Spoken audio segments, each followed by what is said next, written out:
Okay, so that brings us to our start of Season 1, Episode 1 of Phase 3 of our Wrath of the Immortals campaign. With lots of interesting things happening in this part of the storyline as I fix my cameras, which have all been put in different places because things were moved around. So, let's see, can I actually get that to point up at me? Can I actually see what I'm looking at? Yep, no, that's definitely not my face. Yay, I can actually see me. Okay, so lots of space yet no space at all. Same sort of thing everywhere.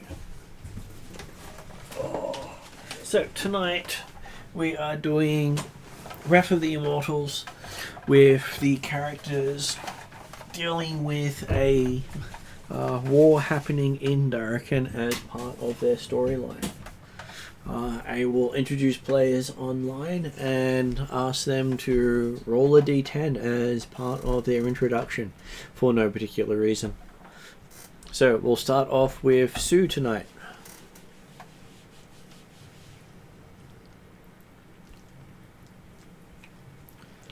Hello, Sue.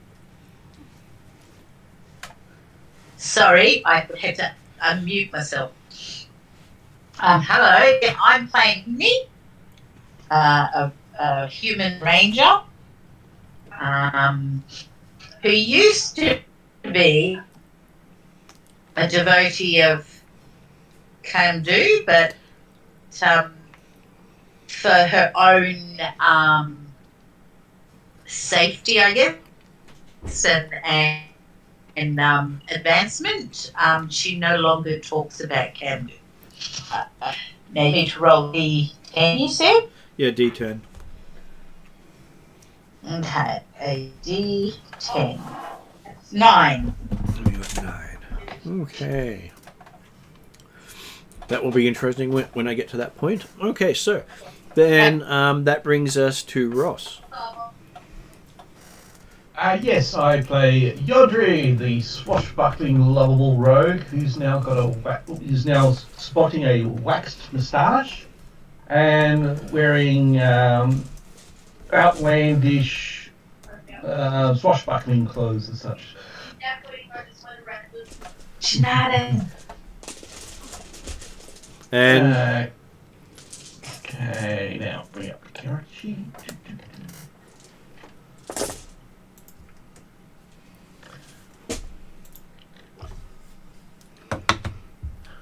Okay, and now roll a d10. So she's placed over here for a reason. And a d10. it Roll. actually cleans the mat a lot better. I got a 5. You got a 5. Yeah. Okay. Then I will get Ariadna to introduce herself. I am Thala, a season... Is it Season Fade Druid? Yeah, Season Fade Druid. I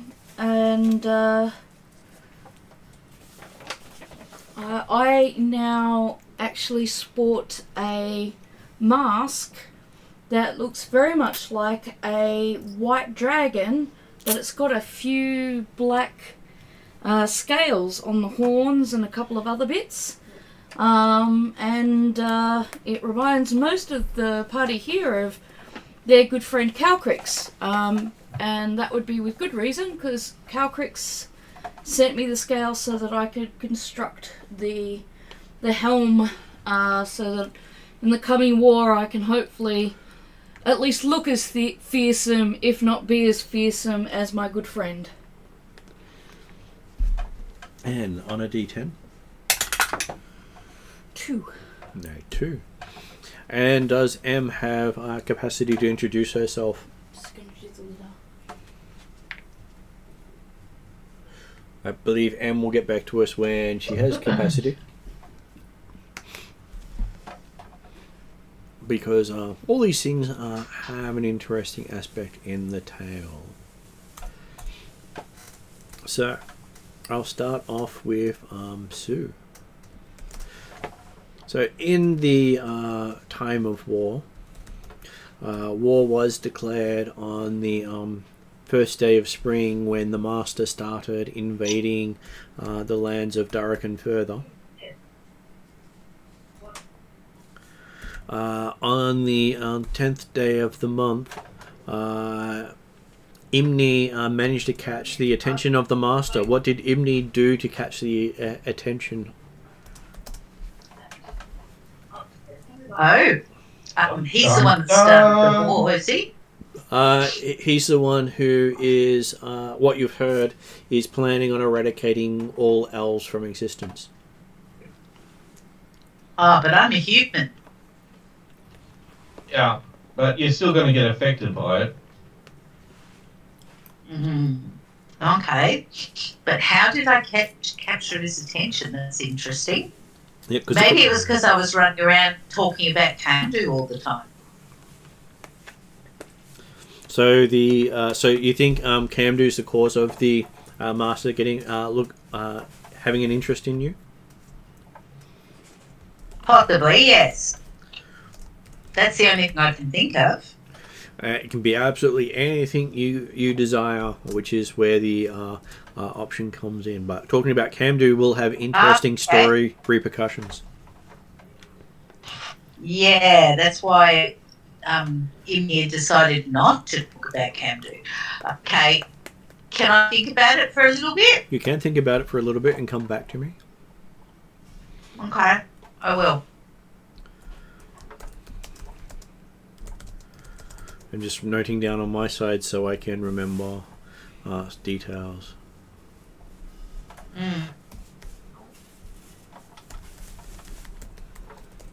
Okay, so then that brings us to the 15th of the month, the day of the first full moon of Matter, or spring as the case may be. We have Myodri. Yeah. You witnessed an absolutely horrific event that has given you nightmares since. Every time you close your eyes, you see it. What was the event?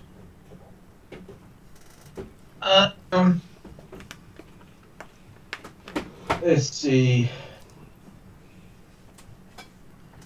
So the war is in full spring. Is full focus now, isn't it? Has been going for 15 days so far. Yeah. Okay. So. What was it? Oh, damn! Can't read the bloody writing. What's the in the Lake Amershak? Was it was it Akaso? That's it, that major city. Akasoli? Yeah, Akasoli, yes. When did that fall? It fell close to a year ago. Yeah. Okay. Because Yodri is probably been trying to get refugees out of there. There's no such thing as getting refugees out of there. If you go to Akasoli, you bring me a new character. No. I mean, okay, there was refugees coming from there in the lake. No. No, they died. Every living person that was in Akasoli when it fell is dead. So, okay. No so coming it's back. now an necropolis type thing. Yeah. So as we were coming out, and I think you missed the game, we were herding. It was on the Tuesday night game. Herding the people? On the Tuesday night game, not on the Friday. Okay, so on the Friday, did they have any interaction with Akasoli? They got told that it fell. Okay, yeah, so basically, if you didn't get out by the time the Master landed, you died. Oh, okay. If you cross the Master's line, you don't come back. That's not good. You can't be raised, you can't be resurrected, you can't be spoken to. Had there been battles elsewhere, though, that Yodri might have been involved with refugee? There's nothing to be refugees from against the Master. Okay.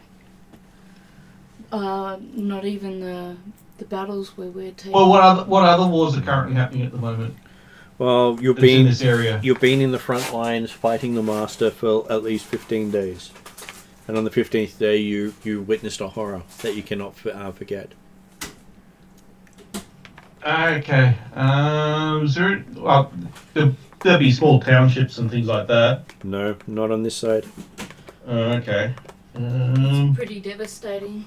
It is. You're on a mountainous region where the only things that survive here is a fort. The only village that was here was eradicated not long after Akasoli fell. Okay. Well, since it's basically a full-blown war, I'll probably be something like shell shock type thing, where basically the mass combat, the mass amount of death, and that is just basically out of his scale of cope. Yes, but what was the one event that was so horrific that it sent you over the edge? We're not talking about small things. We're talking about a really big, horrific event that. Yeah, was there a major assault or something like that? You can have a major assault happen. Yeah. So basically, a major assault that got that failed dismally. Okay. So I'm suffering from shell shock.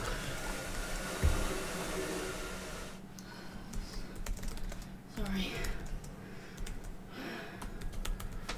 Okay. Do we have an M available? Just checking. Has she managed to put a little one down for a while? She usually takes about 20 minutes, but it's worth checking in. It is about 20 minutes since she started doing it. As we've got nothing back yet, I will move on to Ariadna.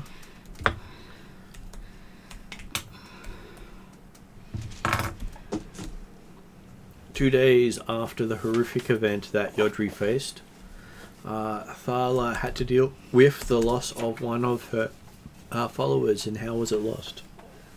Can you remind me what followers I had?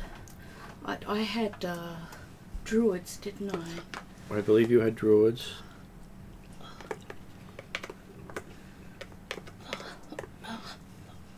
Sorry. All good.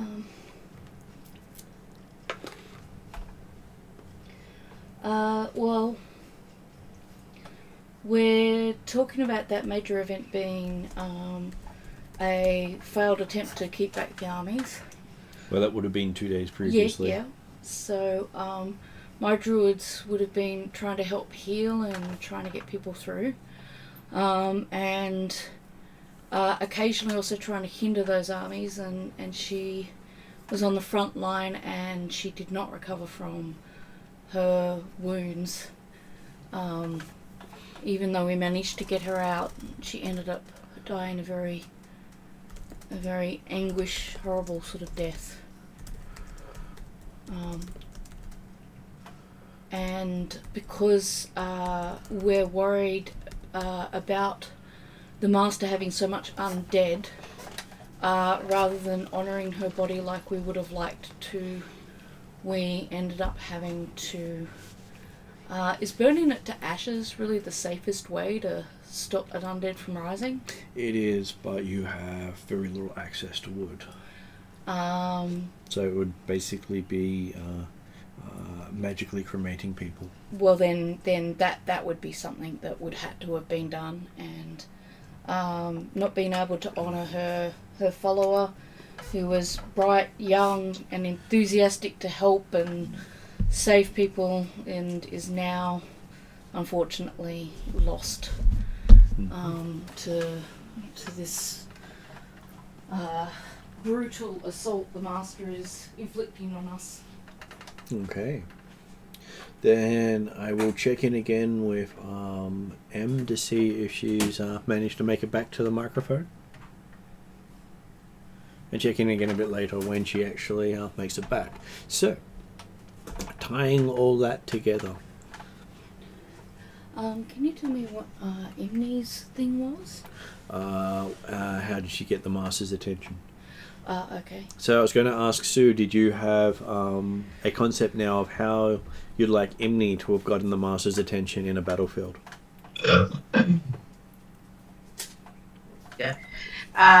Yeah, I was thinking, because Imni's a ranger, and a lot of elves tend to be rangers,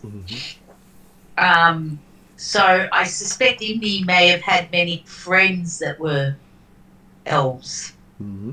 So I'd say maybe that's how I've come to the attention that somehow with all these elves he's eradicating, Well, I've come to his attention for that reason. he hasn't started doing that yet. Oh, hasn't he? The Oh. thing is, if he reaches Alfheim, he wipes out all the elves without having to touch them. Oh, I see.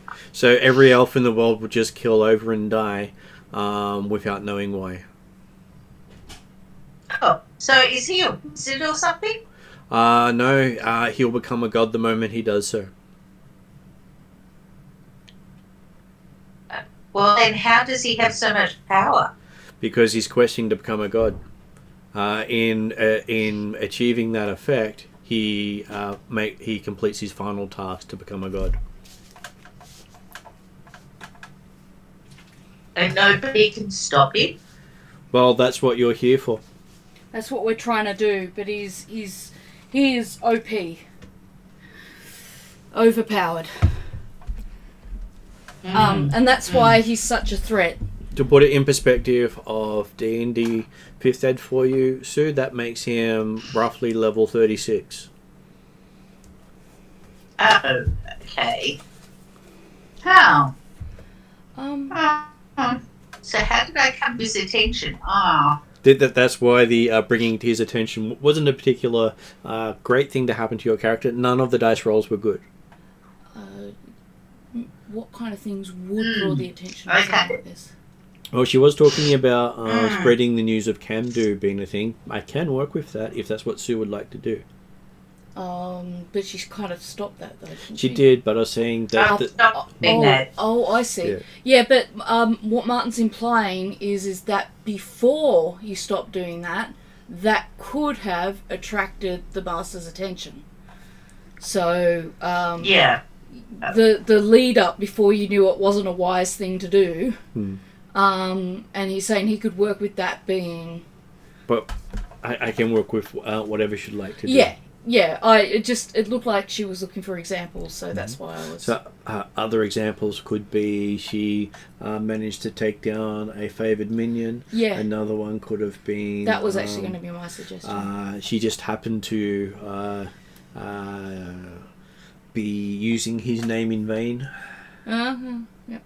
I had a feeling that you were going towards the idea of taking down a minion earlier before. I think that's that. So if you were going to if you're going to describe that to us who haven't been able to see it, what would that look like? You're in battle.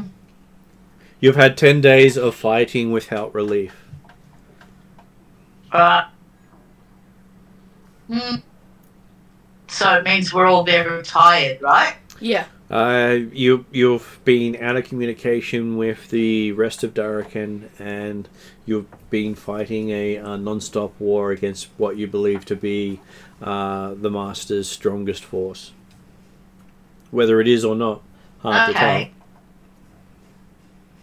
Right. Yeah. Well, being Imni, and I would actually think then, she would be trying to take down whoever's leading this force. But would you have done it with a spear, an arrow, which were you surrounded? No, a spell. Pardon? No, I've got spells, and I would be, as they're not expecting rangers to be using spells, so I'd probably be using spells.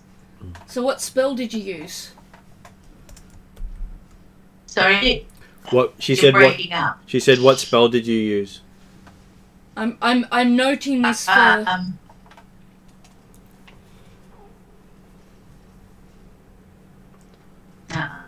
I'm just probably that because I do have a ranged weapon as well, which is probably that Hell of Thorns. Yep. It's very dramatic sounding. Well, I have a long bow, and so any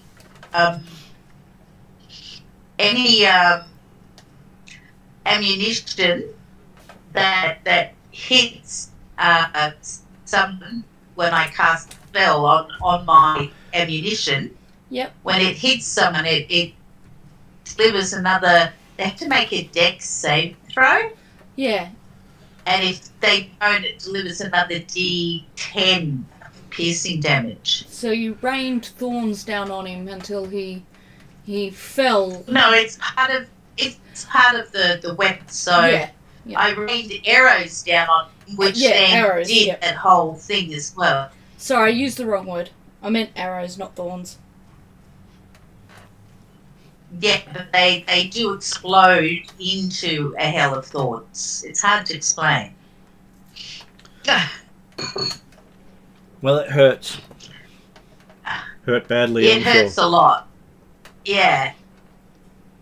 And it's actually it's a bonus action, so I can attack with my longbow, and that's a bonus action, so that goes on the arrows, and then it does that lots extra damage. That's on a failed save. Yep. Well, we presume since you took him down, he failed. And half. He fell hard. Yeah. Yeah. And as you can see on the GM view, you can see the mass array of people lined up to return the favor. Yeah. Yep. So in the last 10 days, up until you managed to take down a favored minion, you'd been hard pressed with thousands and thousands of what appear to be desert dwellers coming and attacking. Right. I'm just making notes. You said 15 days to Yodri, but 10 to thingy. Is there a time thing, or? It was AC 1010, the third month and the 10th day, which was when she took down the minion. Yep. Oh, so was it 10 days ago that she did it? No, it was the 10th day that she did it. Okay, yeah. But where... Yeah, okay. Yeah, okay. Yep. Your thing comes after that. Yep. But I had to come back. Yep, that's okay. But Martin, sorry, she's hard to put down with just me because she's used to Josh. I'm just gonna swap to my computer. All good. Let me know when you're at your computer, and then I'll get you to introduce yourself. Yep. Just 2 seconds. Where is? Alright, hang on. So that would make me day 17. It does. Okay, so what we have there with Sue, she managed to put a halt to the advancement for a whole day. You had your first day of relief after she took down the minion. Wow, see? You are just as mighty, if not mightier, than Camdu.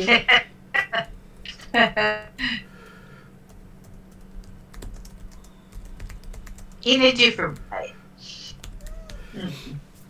Well, no one believed that you'd be able to stop the army that was coming your way. Yeah. So, Em, back at your computer now? Yes. Would you like to I'll introduce myself and roll a d10. I play Zol, your cleric wizard, who is trying to look very buff. Have we had a couple of months between what's been happening? It has been close to a year since you last had the date on gameplay. Right, okay, cool. So that would make sense. So you'll notice Zal is looking a little bit buff. Oh, excuse me. He prominently is carrying still his arrows, his spear, as well as his book. Now, before, you've never really seen me carrying my black book. Only a couple of people in the party knew about it, mostly Chauvel. But given the current times, it is all past keeping it a secret. For a D10, I rolled a... I rolled a 6. Okay.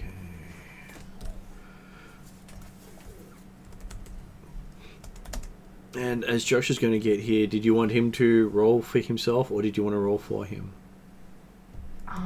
He's not going to be here until at least 9:30, if not a bit later. So I could roll for him. Roll for him. His roll. Give him time to think about something for next game if he wants to think about something. Is also a 6, surprisingly enough. Well, that's how the dice rolls. Mm-hmm.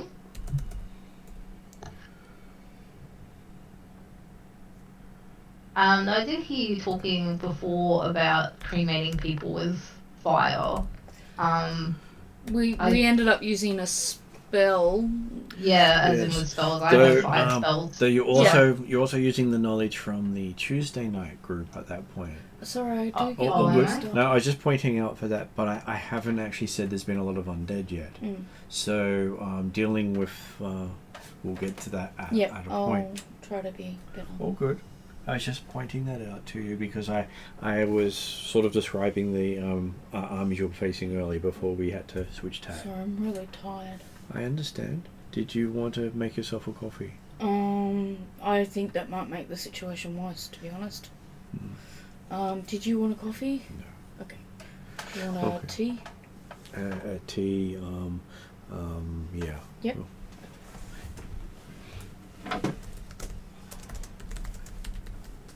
So, just to let you know, Aaron, what you ended up having is you caused a error on the battlefield that led to a major loss in life. What was that error that Zal did? That Yodri witnessed. No, it's a different day there, Ross. Completely different connected. Oh, okay. So the dice roll gave you an event and how many days after the previous event. Oh, okay. Which is why I was saying the event's all yours. Okay, what did I do? I probably messed up a spell. That would make the most sense. And messed up one of my new big spells that I've learnt in the past year. And friendly fire?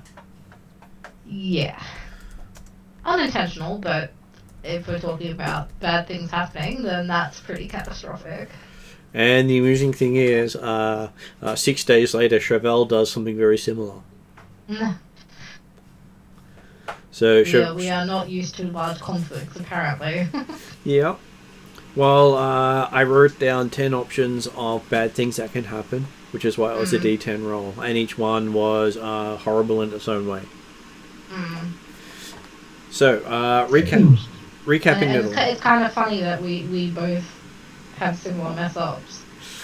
But they can be... given our past histories. They can be completely different. True. Well, as in, like, both catastrophic things of life, presumably. Yep, both with catastrophic loss of life, but yours was you did a spell that completely screwed over your people. And Chauvel may have led a charge that got everyone decimated.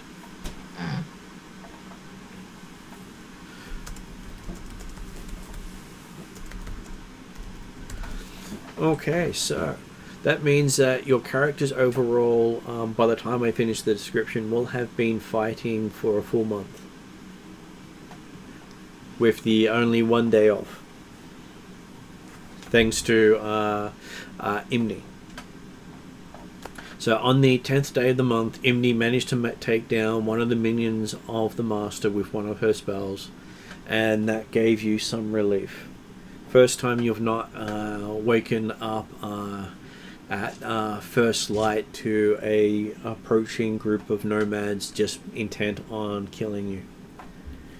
So we're facing off against nomads? Yep. Desert warriors from Sind.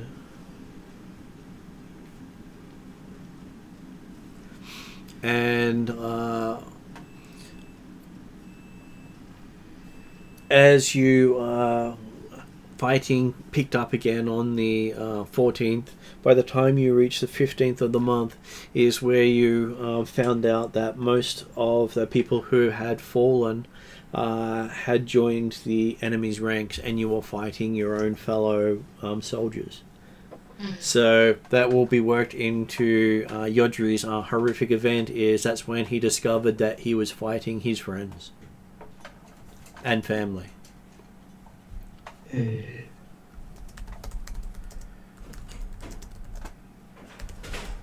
Especially when he had one of them that he had to take down personally, telling him he should join them.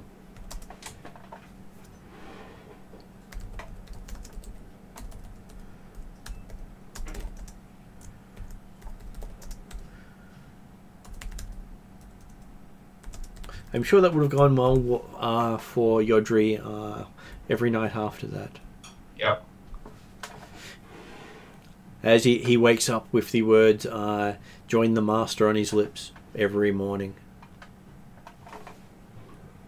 Dead by dawn. Dead by dawn. Well, they've only been attacking during the day, which is something you weren't too thrilled with. Because, hey, you were hoping you would have at least some advantage, and with a majority of humans on the other side, daylight does give them an advantage. Then 2 days passed, finding out that the undead were doing the while the friends were becoming foes. Thala lost one of her druids, and you've had to begin the practice of cremating them with magic to make sure that they would stay dead. Then on the 23rd of the month, Zal managed to isolate a big chunk of your forces from the rest of the army, watching over 5,000 men die. Ouch.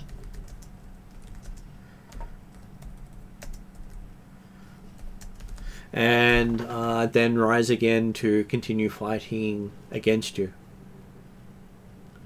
as you buffed the enemy's numbers.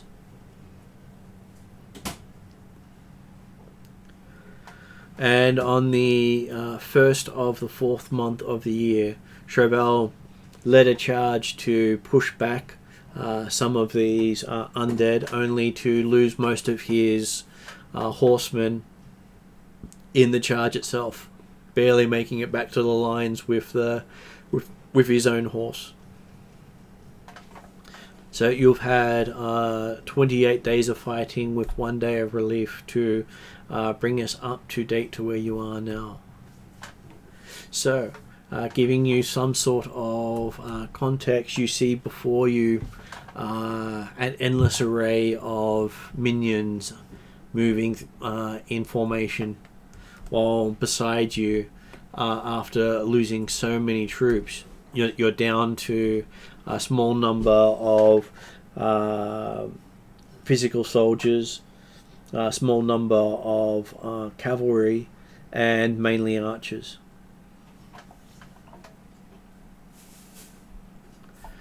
So the one thing you have that the opponent doesn't seem to have is archers. So I'm going to get. We need them. So I'm going to get each of you to roll an initiative to see what you're going to do with what's happening next.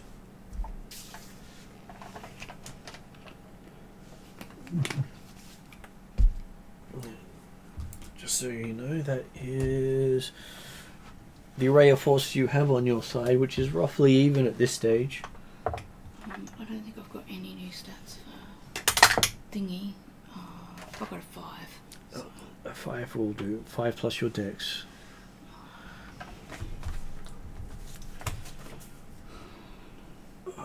So 9. So 9 for Thala. What was Zal's initiative? 12. 12. What was Yodru's initiative? 26.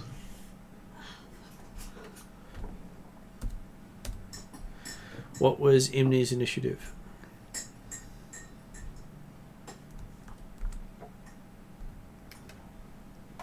Sorry, I keep having issues unmuting. 17 or... Okay.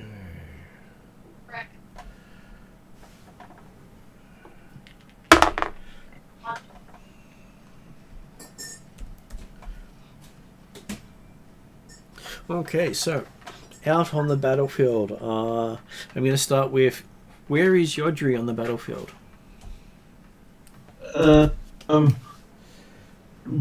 Great. Napoleonic Wars.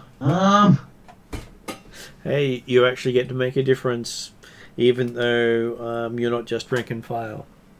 Yeah. Is there any advanced scouts or such?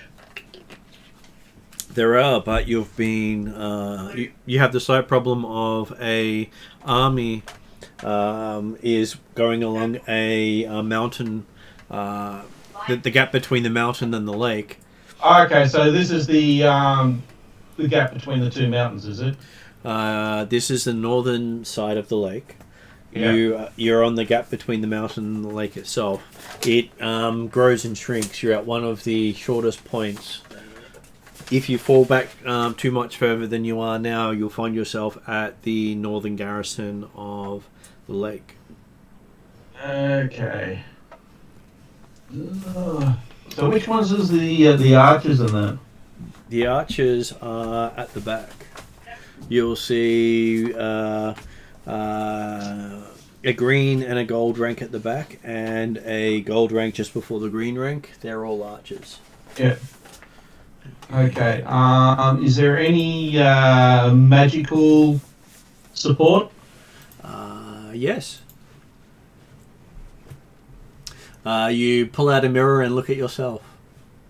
I think I've got the same range as the...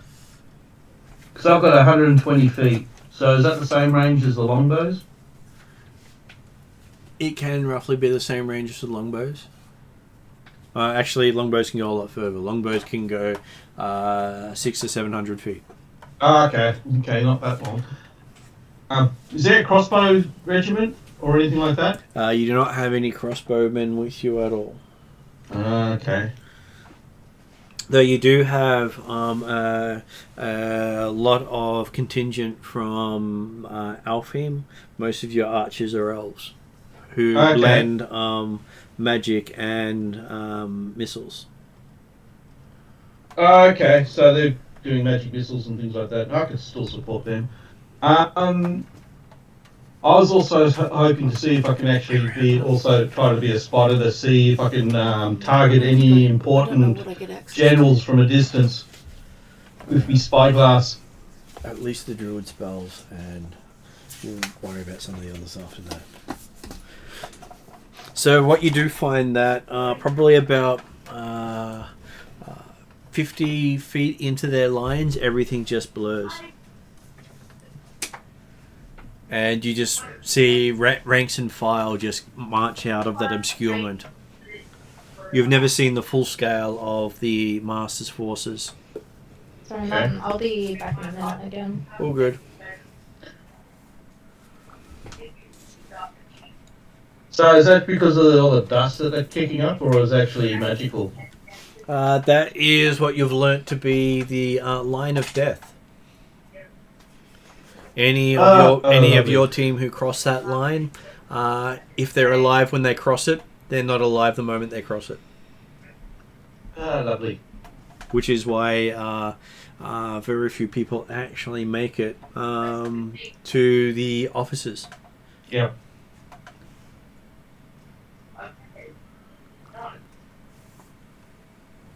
And you do see off to the shore that there's battles on the lake constantly happening with fire being thrown everywhere. Yeah. Greek fire. Worse than Greek fire, magical fire. Greek fire has its limitations. Magic fire does not. Okay.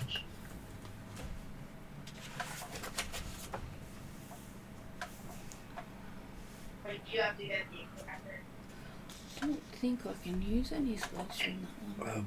The player's handbook I was referring to, and if you had from any of the lists that are given the character, that the other book would be referenced. Yeah. So where would Yodri see himself situated? Well, I'll be with the mages. I would be supporting them since close up. I'm not that fantastic, but I still have my Eldritch Blast. So Yodri, the only mages you have with you is you, Thala, Zal, Oh, okay. Chauvel, and Imni. Whereas the elves can use magic, they are primarily your archer support. Oh, okay. So yeah, so they've got long range. The opponents aren't generally throwing lots of magic around, so what magic you do use is generally saved for their more powerful troops. They come out occasionally, but they usually try to wait until they've seen a lot of flashy magic used. Okay. And they saw spectacular magic fail. At which point they took advantage. Oh, let's see. Boys. No really skirmish troops, are they? So you've basically got a wall of fighters. Yes, you have a small wall of fighters with a defensive position, whereas if they charge or they fall, your entire army is at risk. Yeah, I'll probably be going on support of that area, acting as more of a skirmish type thing. Okay, so Yodri is with the melee skirmishers. With a little bit of long range offensive, but also nice close up. Well, considering you can actually shoot the approaching troops with your cantrips to keep helping support, because what defeats your army is not how much damage you put out, but how much resources they go through. Yeah, I can also slow them down with tentacles, but not that much. As you're talking about close to probably about 60. No, at this stage it would definitely be 12 hours of sunlight. So close to 12 hours of sunlight is a lot of wartime to deal with. Mm. Okay, so you're in the front line skirmishes. We move on to Imni. Where is Imni? Well, I'm probably going to be, standing back with my range, with my longbow, attacking front range people. I mean, not front range, but the things at the front there. The minions or whatever they are. There are a lot of minions, and there's 2 complete battalions of elves have come out to help support the war effort. Mm-hmm. So they stand at the back shooting over above and beyond what most people can shoot, and still hit the army effectively. Yeah.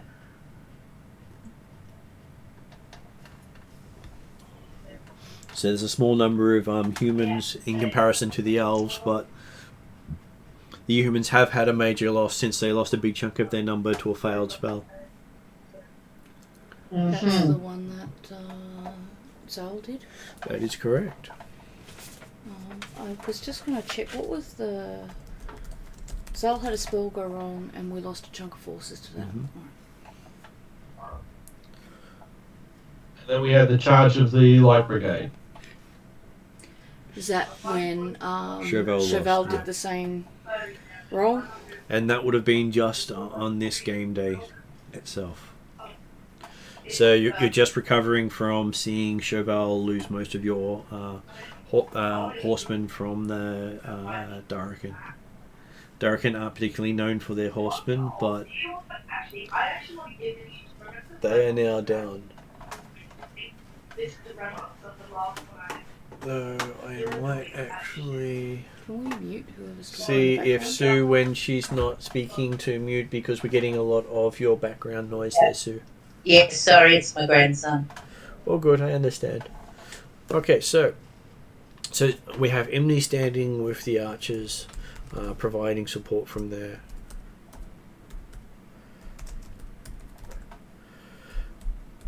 Then I'll ask, where does Thala see herself standing in this warfare? We have Yodri with the frontline Couple troops. of questions Yep. quickly. There's a 6th level spell here I wouldn't mind getting called Wall of Thorns.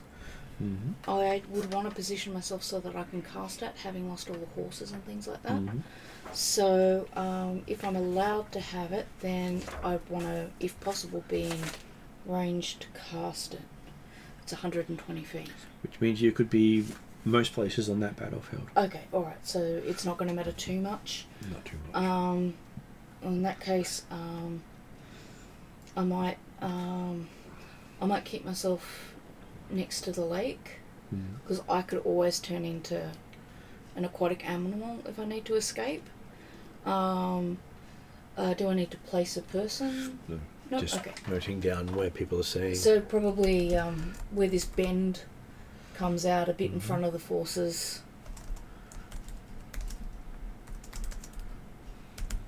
Okay.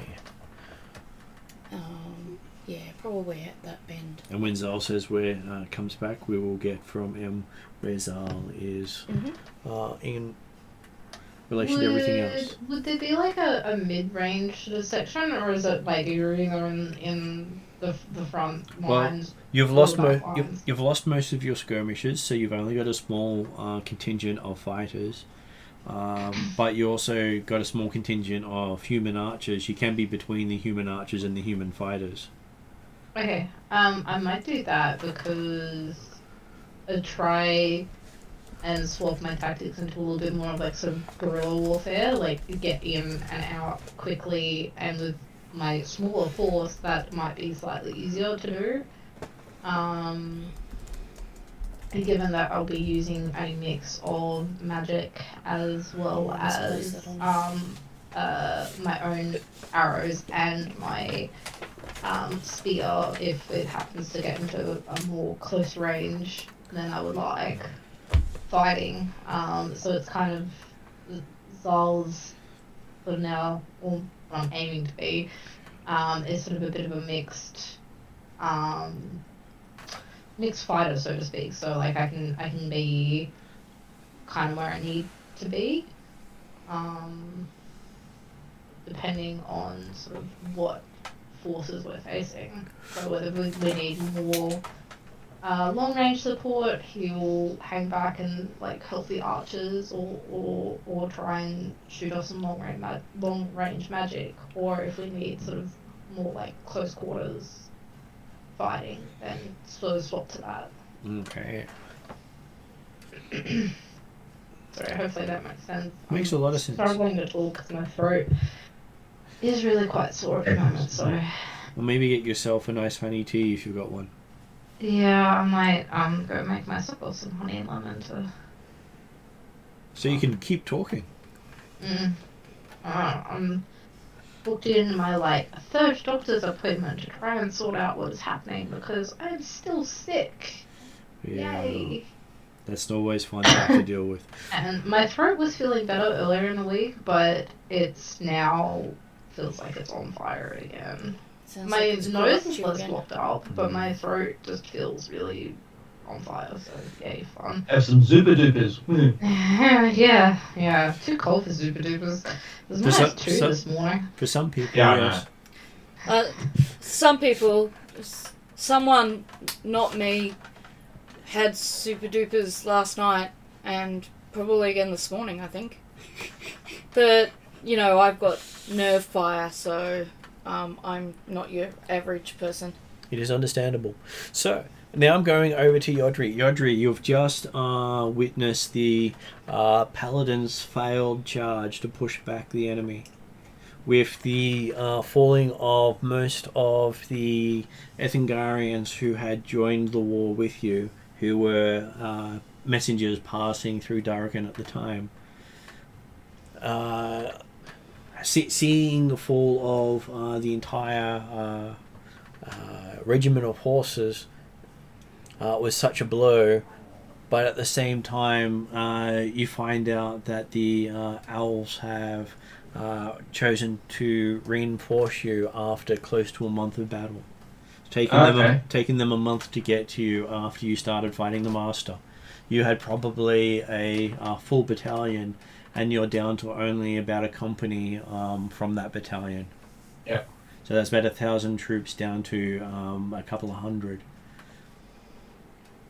Having tried to keep the Master out of Fort Lakeside, which is the northern lake of Darrakan. That's Yep. over The there. lake's this side. Is the fort somewhere on this map or behind That us? way. Yep. Okay, cool. So behind you. You're trying to give the fort more time to prepare because no one was expecting the Master to send people by the southern side of the lake itself, and by the northern part of the lake.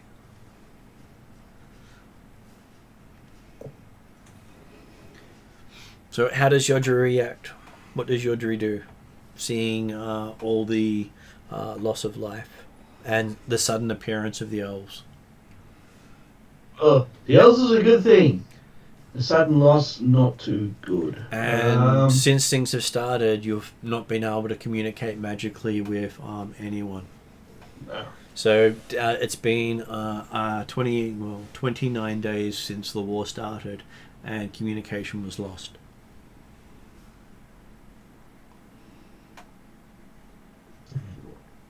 Let's see. So I've got my little familiar. So with my familiar, I can dismiss that, You can, yes. and then I can re-summon it. You can resummon it. Yeah, but okay, cool. I'll just dismiss my familiar because I do not want to try to go into. Don't I actually get shell shock if that familiar gets killed or something like that? You did in 3rd edition and older. In 5th edition, whatever happens when your familiar is killed is completely left up to the player. There are no game rules for how it affects you. Okay. Well, I'm dismissing it due to the fact that I can't take any additional mental strain. And there's also the risk that your familiar could be subverted against you by the Master. Oh, okay. Didn't know about that one. The Master has a reputation for access to magic beyond mortals. Odds be damned. Yeah. Well, he's on his quest to become a god, meaning he cannot be killed by mortal weapons. Okay. If he fails in his quest, he can die, but he has to first fail completely and utterly.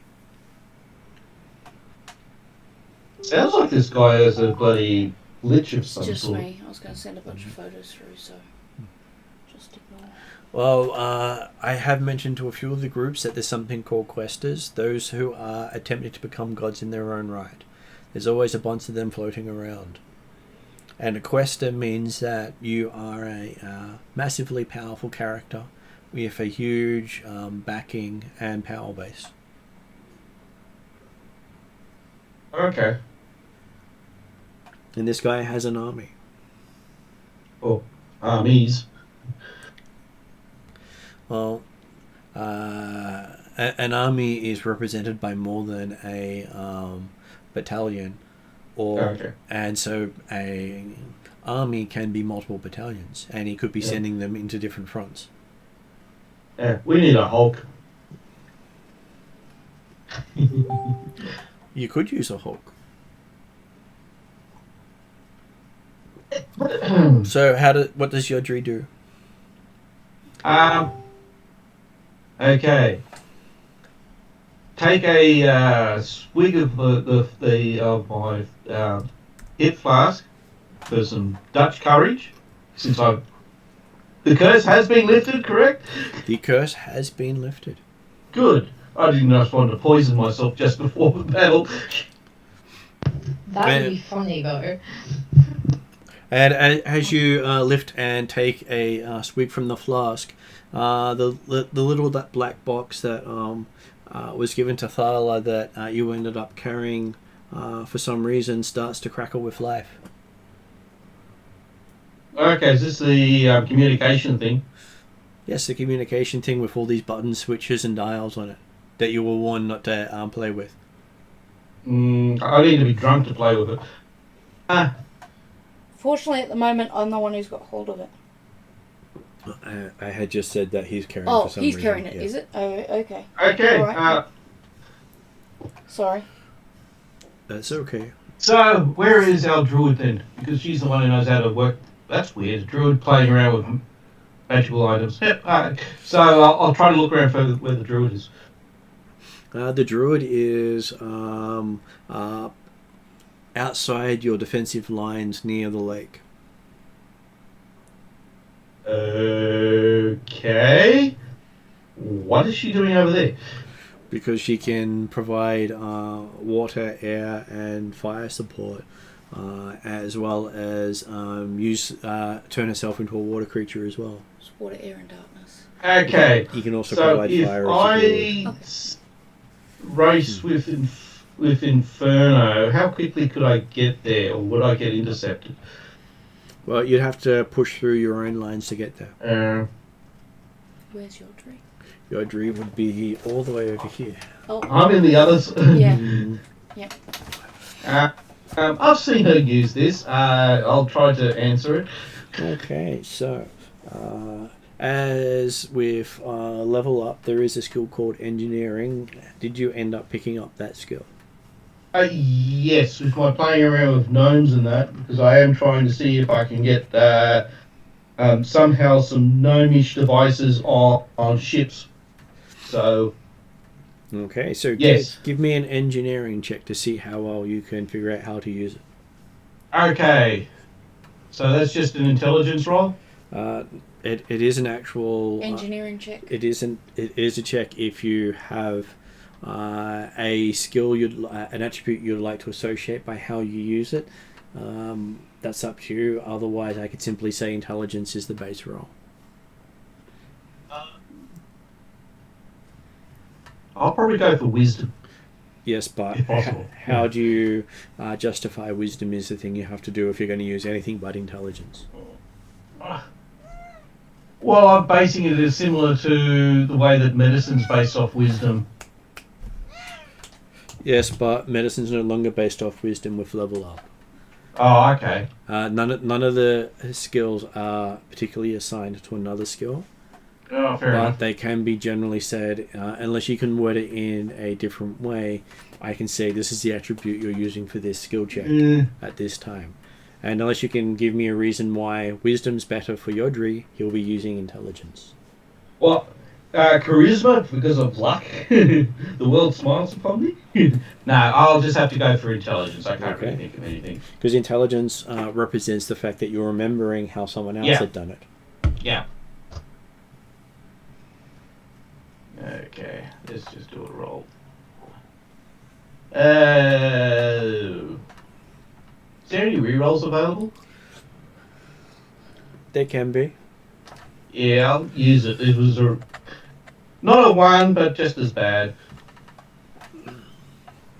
So I reckon this is... it's better. So that will...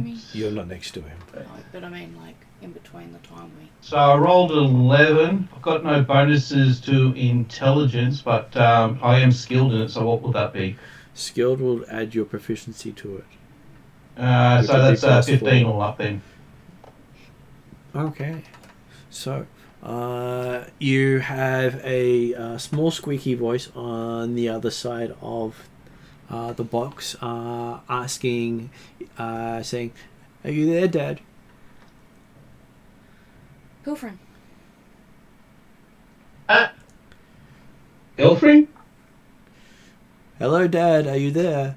Come in, Dad. Hello. Is that you, Pilfrin? Hello, Dad. Anyone there?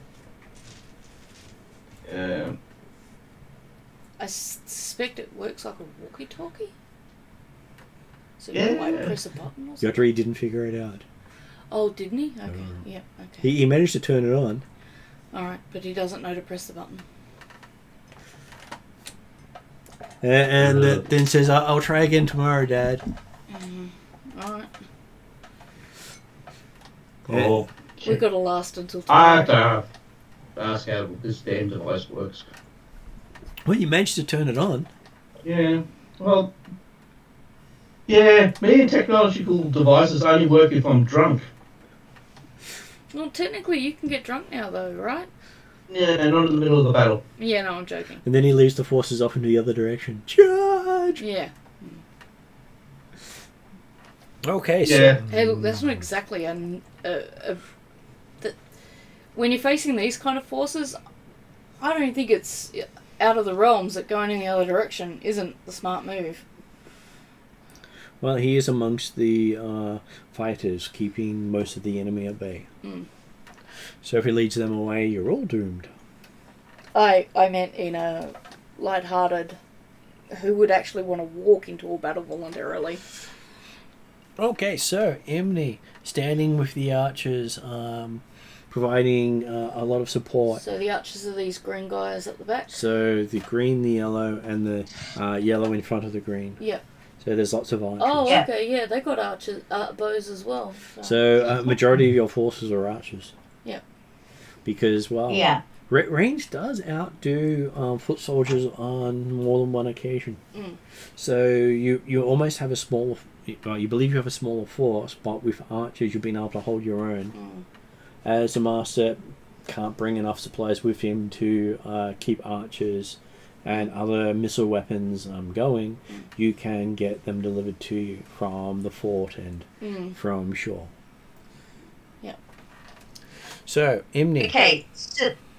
Okay, so Martin, I have this, I just noticed, I have Hunter's Prey, you gain an additional attack feature, then Colossus Slayer, once per turn, when you hit a creature with a weapon attack, the creature takes an extra 1d8 damage if it's below its hit point maximum. And I also get an extra attack. You can attack twice whenever you take the attack action on your turn. Yep. So, yeah, I don't know if they stack or what, or if it's just one extra attack. Extra attack means that when you take the standard action of attack, you get 2 attacks. Okay. So the big thing is you have a standard action, a bonus action, and a reaction, being the 3 different action types available to you. All 3 of them refresh at the start of your turn, and you only get to use your standard and bonus during your turn normally, and your reaction on other people's turns. Okay, cool. Okay, well, I'm going to do that cantrip with the, attack with my longbow. Yep. Use that cantrip again that does the Hail of Thorn thing.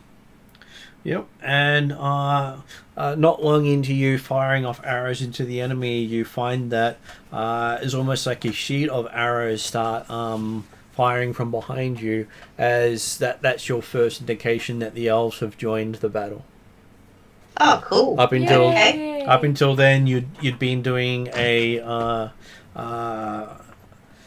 wondering if you're going to survive the night sort of battle. Yeah. Just so many troops fallen and so few troops left that having more elves arrived and you in 2 separate battalions and you had remaining troops is basically a nice thing for Imni to see show up. Not that you care that much about owls, but them being here at this time is probably something to make you care far more about them than you have in the past. It's a good thing. Yeah, yeah, it's a good thing. Cool. Okay, well, so I guess I just have to roll to attack, right? You can.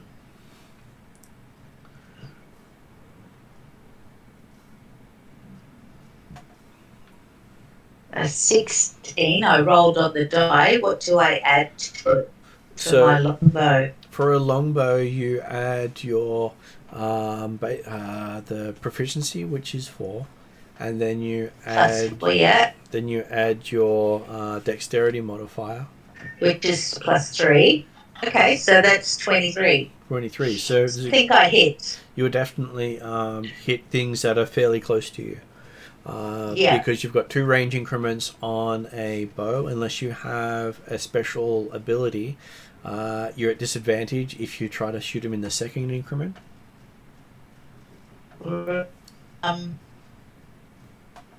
And the first increment is generally about 150 feet. Oh, okay. So I guess I would be at a disadvantage then.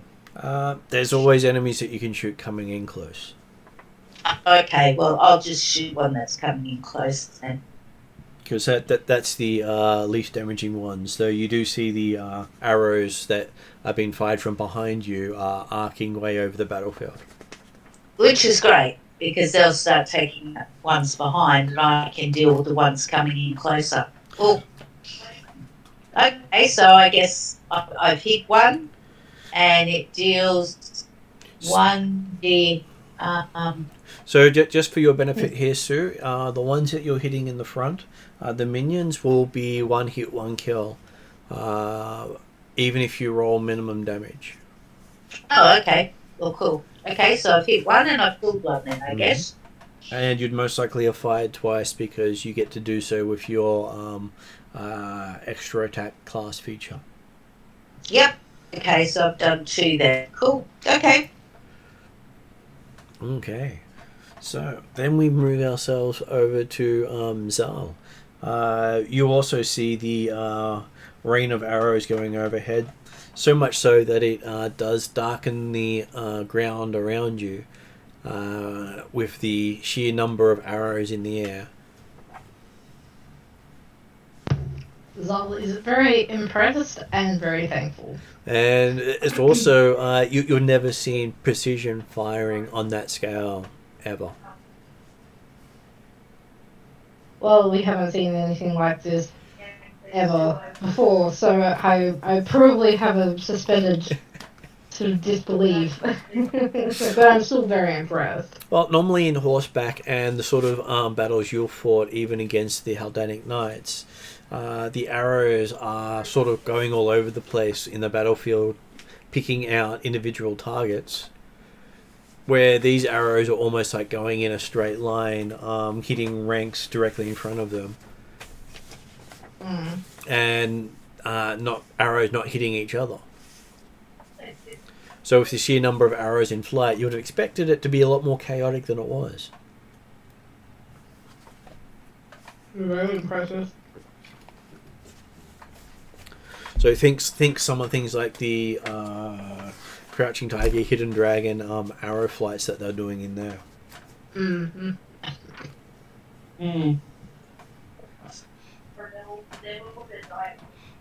And so yes, you're seeing all this happening. So what else is Zal trying to do while you're seeing this happen? I'm probably just trying to support where I can. So if there's volleys of arrows, and probably start joining in. You also see Chauvel staggering back to the front lines just ahead of some of the enemy forces. Oh, this is happening on the same day. It's the same day. He did the change? Right, It's basically happened right after he did that. Okay. I'll probably go up and help try and aid Cheval, and if he needs healing, we'll do that. Okay. So I'm happy for you to direct some of the archers to give him some covering fire. Mm-hmm. Because, hey, last thing you want is to tell Josh, yeah, we thought about helping your character get back to the front lines, but we thought you'll make it.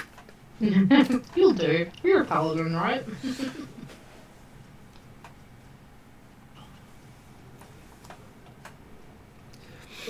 And as you do that, you see a rock the size of a small house land not far from where Cheval was.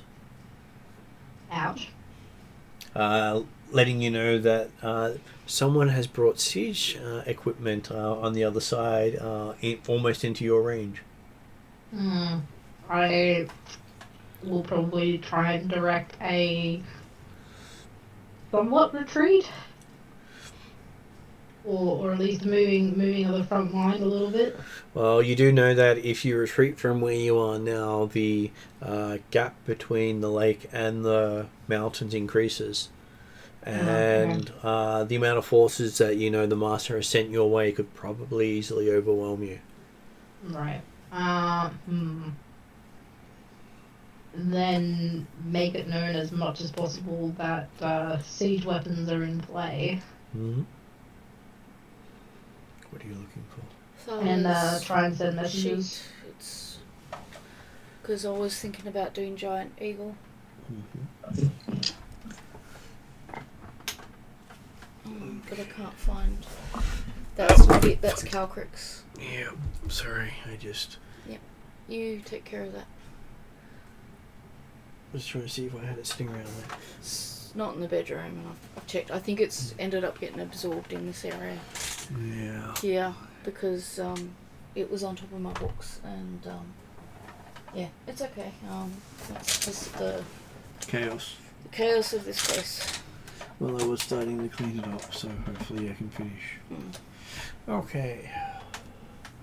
So yes, you managed to start spreading the word out to check the skies. And what does Thala do? Well, she was thinking of wild shaping into a giant eagle so she could check out the siege equipment. Mm-hmm. Where would I find the stats if I want to look them up myself? They would be on the back pages, because there should be, of the player's handbook has things you can turn into at the back. Okay, so that would be very helpful, because I was looking for that, but I couldn't figure out where it is. Well, there you go, giant eagle.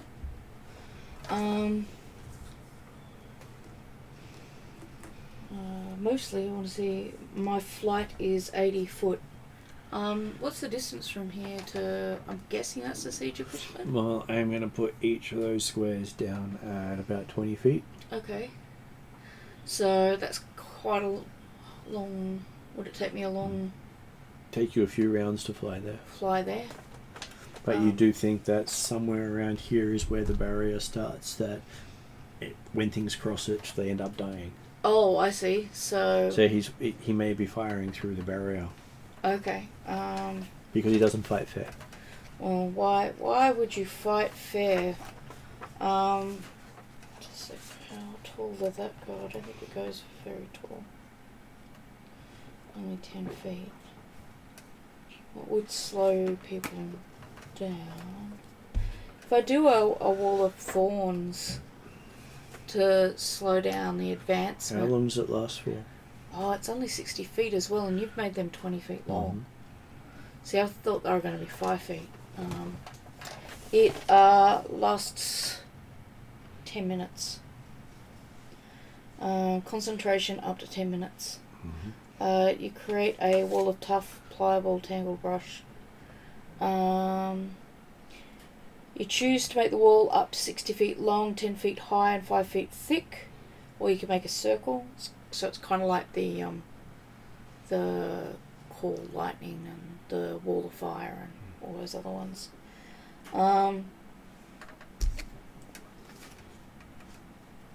Yeah, did you want to have a quick... I remember it. Yep, okay. But if that's 20 feet, then I'm not going to slow down. My other calculation was, I'd at least maybe slow down a bit higher ranks of that. I wish I'd realised that at the start. I would have done a bit more other preparation. But you can turn into an eagle to start getting a better viewpoint. Well, yeah, but if I can't fly past that barrier... Fly like an eagle. When I attack as an eagle, can I, grab people and throw them around and stuff? Pretty much. How many people can I grab? Well, you've got 2 claws. The most you can grab is 2, but you need to have the attack twice feature for your class, which druids generally don't have. No, I was going to say that sounds like something I don't have. So that might not be the best thingy. I can do a dire wolf, I think, and a lion though. So that's... What the hell is a quasit? A quasit. It is either a demon or a devil. It's a tiny fiend. Oh, there you go. Shame I can't turn into a pseudo dragon. It's a tiny dragon anyway, so. So that covers familiars, mounts, and animals you can turn into that section. Yeah. I was just having a look because I know I've got direwolf on my list. And that was the other one I was having a quick look at. And lion, I've done that one before as well. Mm-hmm. I was looking at something that does a lot of damage to possibly more than 1 or 2 people. Well, the other option you could do is if you can get a whole heap of vials of acid, just drop it on top of them. Yeah, but I haven't prepped a whole heap of vials of acid. I'm fairly sure Martin's not going to let me just suddenly have, 1,000 vials of acid. And the next question I would have with you is, over the last 29 days of combat... Yeah, we've already used it all up. Yeah. Yeah, so, yeah, that's why, I thought the Wall of Thorns was a great idea because I thought the squares were 5 foot, but the squares are 20 foot, which means I'd cover 3 squares, not the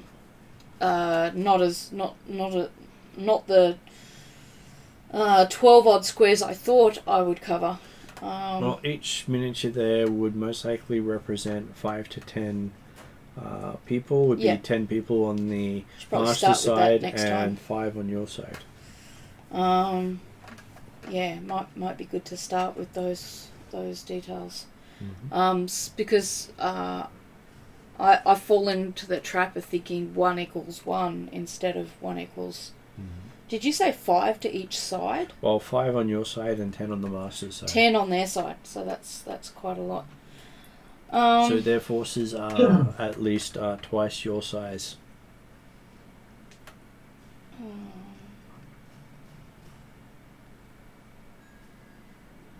Look, I'll go for the eagle because at least then when the siege equipment comes, I might be able to do something about it. Mm-hmm. And in the meantime, hopefully I'll be able to cause at least some disruption. I can't cast spells when I'm in a form, which is fair enough. I'm not sure. I think it's changed with the level up. It has, but as I said, all my sheets have gone missing for Gala. Everywhere I look, it's Calcrix, which is not bad, but... Okay, I'll see if I can find your other sheets while you're looking at stuff there. I know I've got it online, but my hands are hurting really bad. Yeah. All the joints feel very badly inflamed, and I've got Aladinia as well. Yeah. It does make 2 attacks, one with its beak and one with its talons. Okay. So we'll go with that.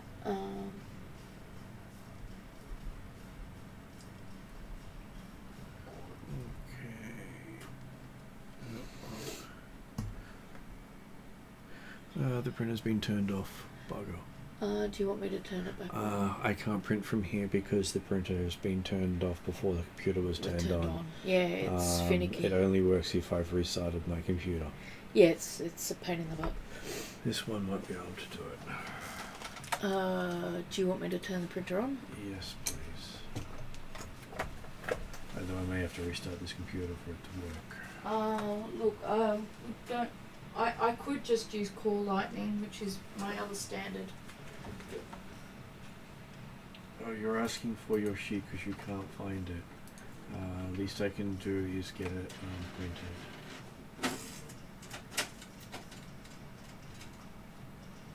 Actually, I could probably even do it from my phone.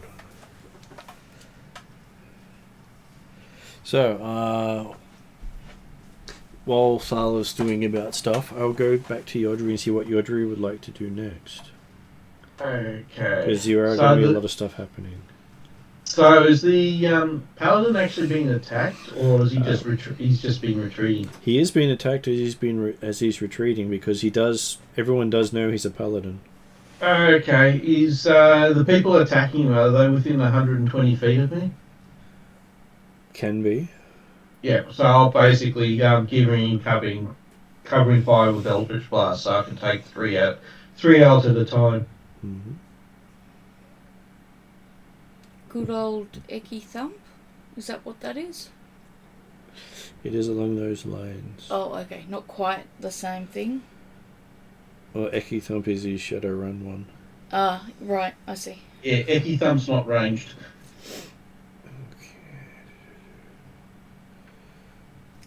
I don't know. Eldritch Blast sounds a lot more intimidating. It is, but this is with instead of being a greenish light, it's a bluish light. So that's printing your character now. It's 2 levels behind, but hopefully we'll get power from the lady from below. Okay, so yes, you managed to take out some of the people attacking Chauvel. Seeing multiple fighters fall on the way. That's it, just getting ready to print. Then we go over to Imni while you're shooting arrows out to hit the enemies approaching. You see Chauvel struggling to reach the safety of the front lines. Okay, is he within 60 feet of me? Probably say he's about 100 to 150 feet. Well, I'm going to move so I'm... Oh. But I don't want to get him stuck in this. I've got a spell called Conjure Barrage, so I can fire all these arrows, but it only goes to 60 feet. Cone.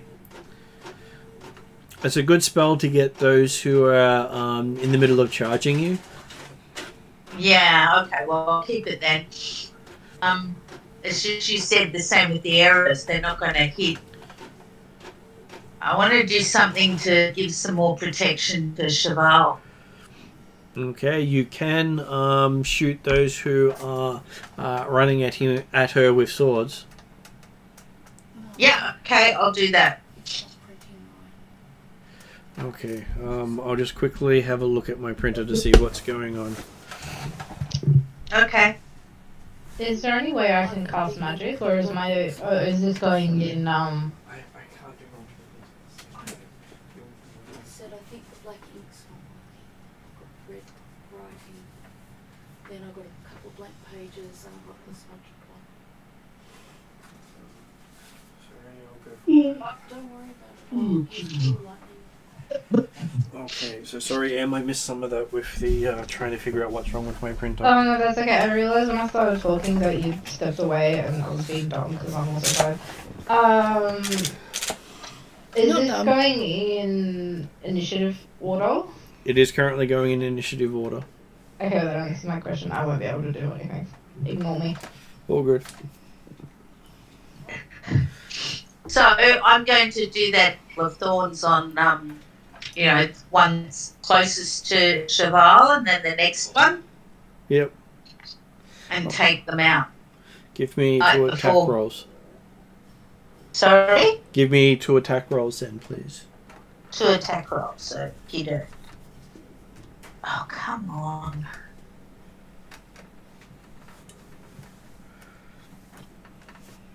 10 plus 7 is 17. Yep. For the first one. And 19 plus 7 is 26 for the second. So 2 brilliant shots as you managed to take down 2 of those that were closing in on Chauvel. Yeah, cool. Okay, as you're watching that,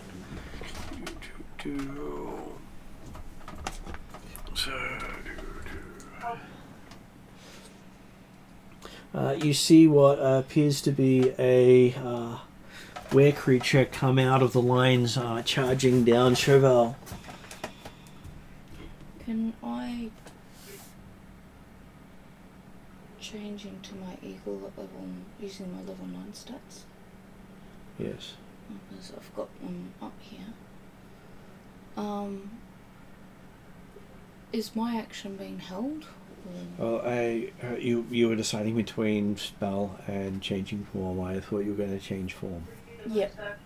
Okay, alright. I just wanted to know what happened to my move. Mm-hmm. Just let me know when I can have it. You changed form as an action. Okay, yep, that's fine. That's good. Do you want to move somewhere in particular?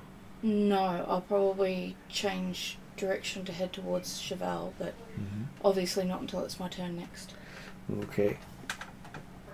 Okay, so that brings us to Zal.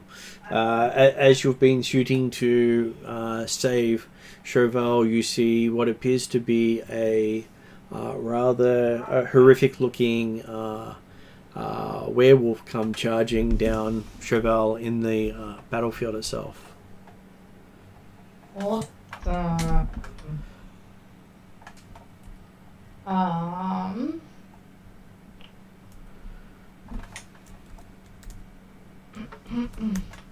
How far away is it?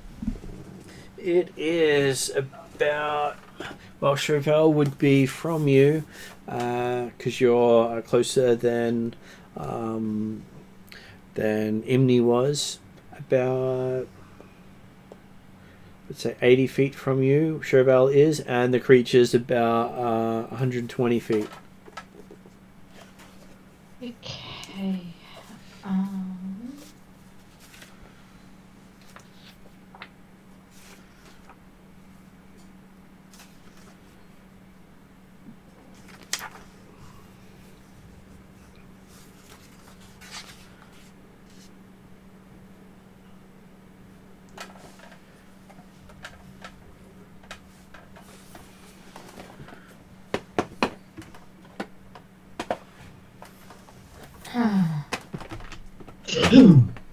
Well, would I know of any weaknesses of this creature, or would I would have to roll like a... Don't you have chill touch? I do, but that... Chill touch rarely goes 120 feet as far as I know. It goes up to 120 feet. Is it? Yep. Chill touch. That's a cantrip, isn't it? Yep. Yes, you are right, it is 120 feet. Technically, I could cast that twice. Because it's a cantrip, and I can cast cantrips twice. Cool. What ability is that? Or is that your priest ability? No, it's the magic theurge. Oh, yep. Basically, she sacrificed 10 levels of advancement in 2 different spellcasting classes to get it. Okay, so you're the heavy weapons expert. Yeah, well, I'm a level 6 cleric, level 5 wizard, and I was just, So what that means... The spell that probably went off badly before was Fireball, because that's one of the new ones I picked up. Yeah. Eyeball going in the wrong spot, yeah, definitely can be not friendly. Yeah, so, that will be... So what that means is because of your chill touch going up a tier, You're doing 2d8 damage for each chill touch. Isn't it 3d8 at level? 3d8 is at 11. Level 11? Yeah. You're looking the at. cantrips. The cantrips go with your level, also with. They do. Before. The base one does 1d8 necrotic damage.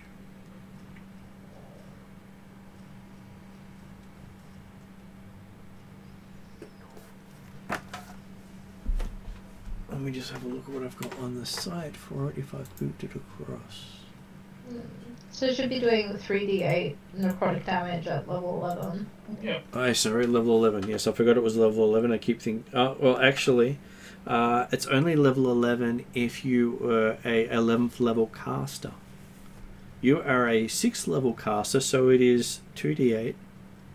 Because I thought we'd agreed a long time ago that it went with level for cantrips, because that's how I've been using them previously. Well, technically, it's supposed to be... because I did read up when I was reading that up to understand how it worked for multicasting. It doesn't go with cantrips because that was where the Mystic Theurge allows you to start stacking it on both. Okay. Otherwise... Okay, so they really need to fix that in beyond D&D, because it's basically cantrips were going off total level, not caster level. Well, and not that I knew that website, but it was supposed to be class level. About it a long time ago. Okay, This so... is when you're updating the rules based So it on would only what still be 2d8, is that right? It should be 2d8 for each one. Though if you have a magical implement that you've trained in and got proficiency in, that increases. Did you update your tome proficiency?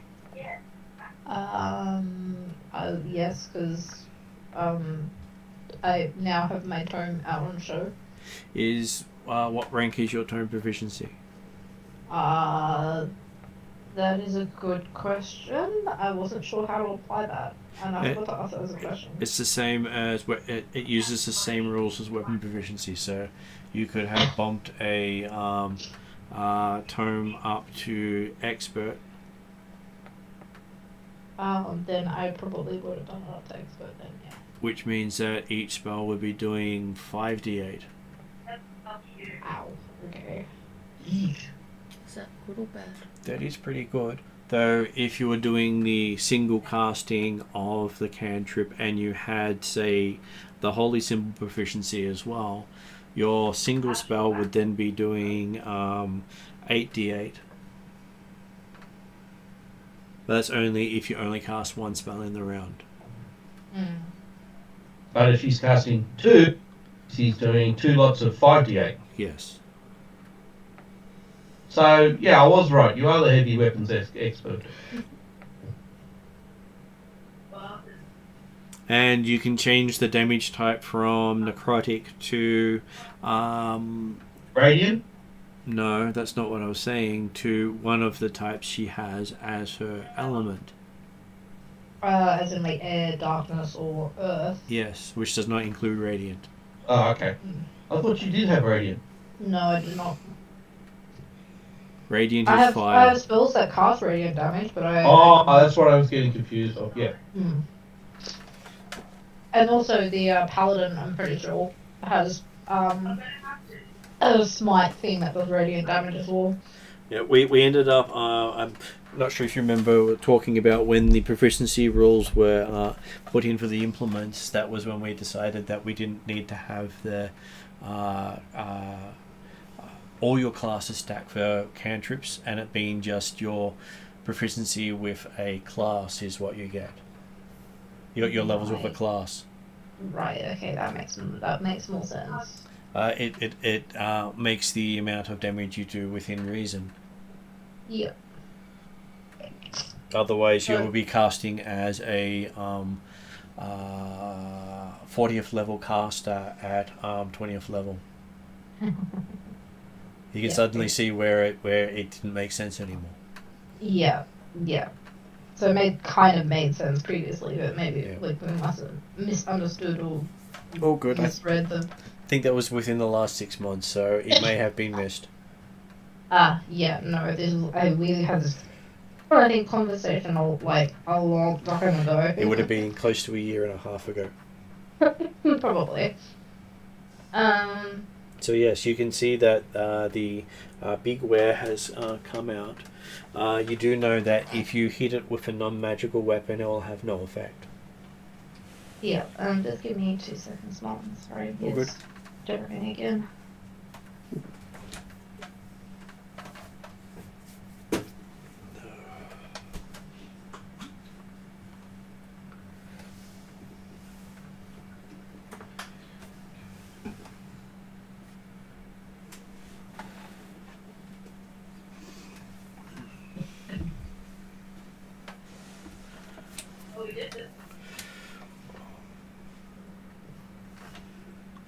So have you looked at other spells that you wanted?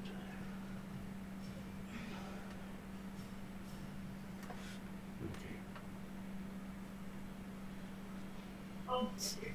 I know how to do the shape change, so I'll do that. Most of my other spells are pretty ineffective anyway in this environment.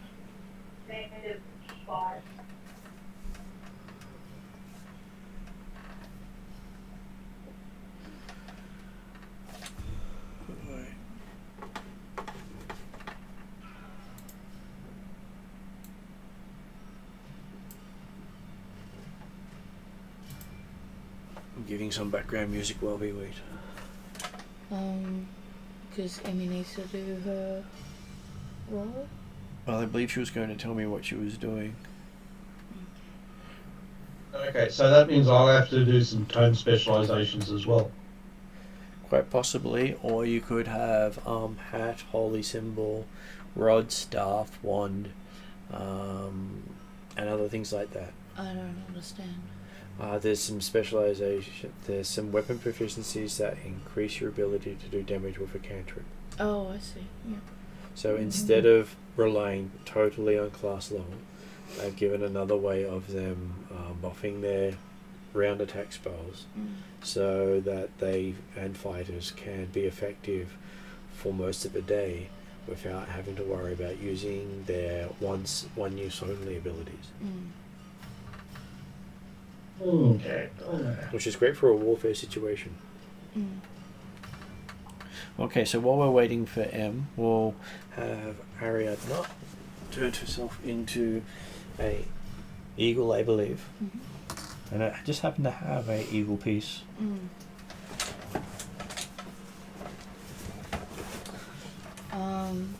So in terms of initiative, had Ross gone already, or is Ross due to go? Ross is gone. Ross goes after you. And has Imni gone yet? Imni's already gone. Yep. After Ross and Imni went was when the werewolf came through the lines. And then we're just waiting for Zal to... So we will come back to Zal when Zal actually makes it back to figuring out what Zal's doing. Yep. So you are in a giant eagle form. Probably is the werewolf heading towards Chevelle? It is heading towards Chevelle.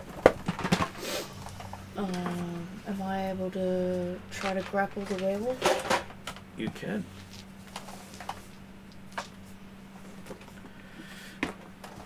You rush into. How far can you move? It's 80, wasn't it? Yeah. It's 80 feet flying.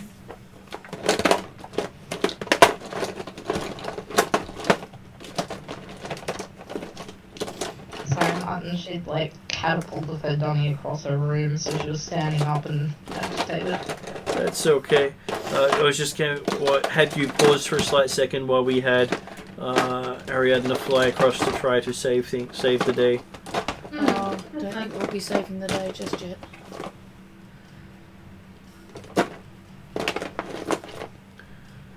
Not exactly a Eagle, yeah. But close enough. There you go. That look a bit better. More impressive for you. more impressive than the generic green eagle, yes, but the generic green eagle was very handy.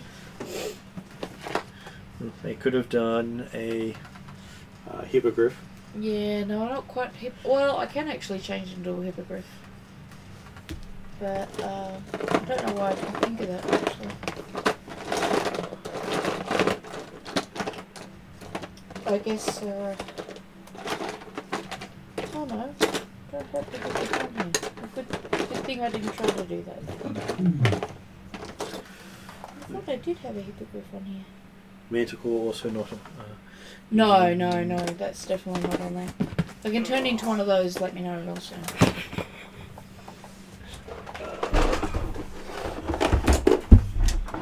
Okay, so yes, you fly over to attack. Give me an attack roll using your base attack bonus and your strength. Base attack bonus. Which is your +4 plus your strength. So it's 13. That's at the top of the page, isn't it? Yep.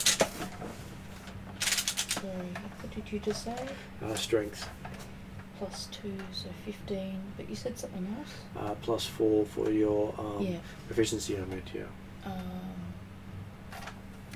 So that makes it 19. 19. Okay, so yes, you hit the lycanthrope. So I can grapple. I can grapple and attack with beast. I do 2d6 plus 2 slashing damage.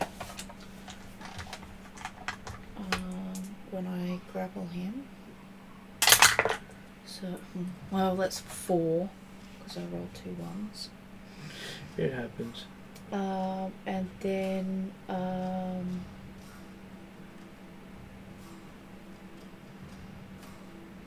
1d6 plus 2 piercing damage. Jeez, it doesn't actually do a whole lot. I thought it would do a lot more. Biggest than thing that. is the grapple. Yeah, holding it down basically. So that's Or picking it up.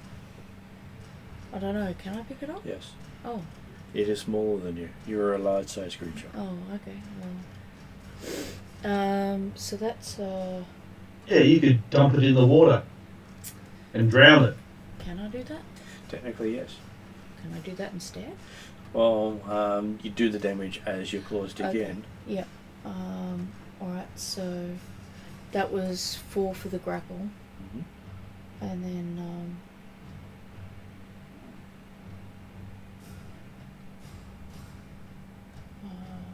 so that's 8 all up. Okay, so yes, you grab onto it and so pull I it up into the air. Poked it, and it went ow. In a very unimpressed voice. You didn't notice the claws going in, but I did notice when you pulled it off the ground. Yeah. Okay. Yeah. Yeah. So dump in the lake. Okay, and you start veering towards the lake. Yep. So, Em, having watched Thala eagle out and take off with the lycanthrope, what do you want to do? So sorry, Mon, I missed what you said before about what would not be effective against it. Non-magical weapons. Oh right. In terms of magic, would I think the standard necrotic damage would work, or would one of the other types that I could use? You've not heard of magic being ineffective against them? But would necrotic damage work against a werewolf? It will, because it's not undead. Oh, okay. Alright, yeah. Yeah. But It's I'm thinking vampires for some reason, probably because... Because vampires can turn into wolves in some stories. Did you want a drink? So using the double cantrip and the proficiencies, you said it was 5d8 with the proficiency, wasn't it? The proficiency turned it into 5d8 for each one, because it adds 3 dice to it. But the other benefit of the proficiency means that you add your proficiency modifier twice. So instead of being +4, it's +8. Oh, okay. Because you are now expert with throwing cantrips using your implement. So those who don't use implements are not as effective as you at hitting targets. Okay. So I roll twice to hit the 2 cantrips? You roll 1 for each cantrip. Yep. And then you add 8 plus the ability score for the class using it. Because the class that has it prepared is the one that uses it. Which is wizard, so that's also at +8. So that would be... Jesus, that's going to be a lot to hit. So we'll have to check to see how it got to +8. Isn't it proficiency bonus plus, Well, it should be 8 plus your ability score modifier. Oh, okay, so it's just the ability score? Yes, Yeah. because expertise is your proficiency added twice. Right, okay. I wrote that down wrong. All good. So it would be plus the Intelligence the- modifier is +4. +4, so that means you're +12 to hit with both cantrips. Yes. Though, what's your spellcasting modifier for your cleric? Is that wisdom? So Chill Touch is a wizard spell, which I think is... I mean, as a comparison, when you use your clerical spells. It is also +4. Then, in which case, then it's +12 either way. Yeah, this is why I said I made it so I didn't have to think quite as hard, because they were so different before. But I've now... So I'm still using my Circle of Intelligence to boost my int. Well, the Circle of Intelligence should give you your int score, not boost it. Yes, sorry. That's what I meant. Yeah. So basically how I did my scores was in order to get extra strength, so I could also use my spear without thinking too hard about that either. Strength, int, and wisdom are all +4 at the moment. Yep. Dex is +3. Con, yeah, I actually have some hit points. Look, I did need to double check my hit point score with you, but I might do that another time. All We good. think we've got it right.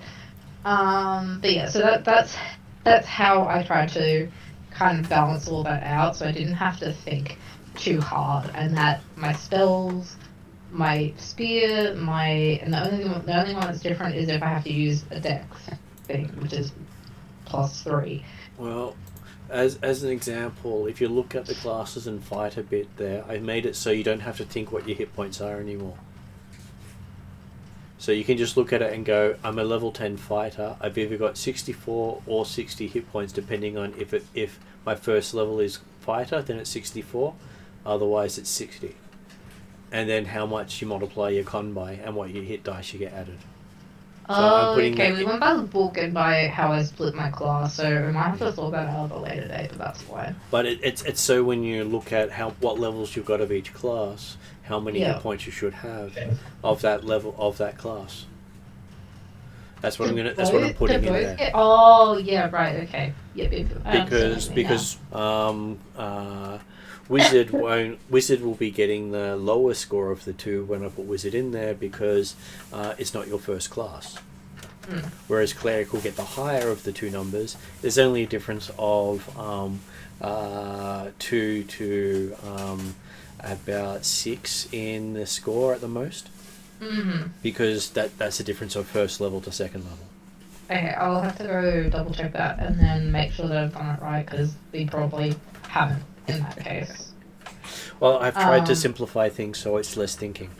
Yeah, no, all good. Which is kind of where I went with when I read my stats. I was like, this is me not thinking, and this is me being able to just throw spells and know that it's +12 for both. Yeah. God damn it. Luckily, we're not in Sorry. Pathfinder. No, yeah. That's not too bad, because I had that all started out already, so it's just like adding numbers, like adding 2 to each, I think, each time.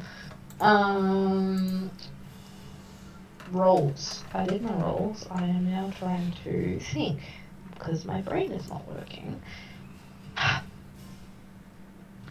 The first one is 28 to hit. Which would definitely. So, what were you targeting? The flying werewolf, or yeah, trying to target the lycanthrope.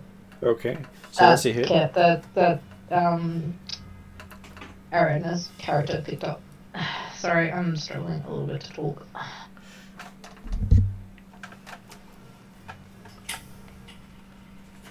And what about the second one? The second one is 25 to hit. So they both hit. They both hit. I need to now find more. D8. Lots of D8. So 1, 2, 3, 4. I need 10, don't I? You do. Oh, 10 somewhere. It'll be just a matter of finding them. I'm glad I have lots of dice. Or I will be glad that I have lots of dice. 1, 2, 4, 6, 7.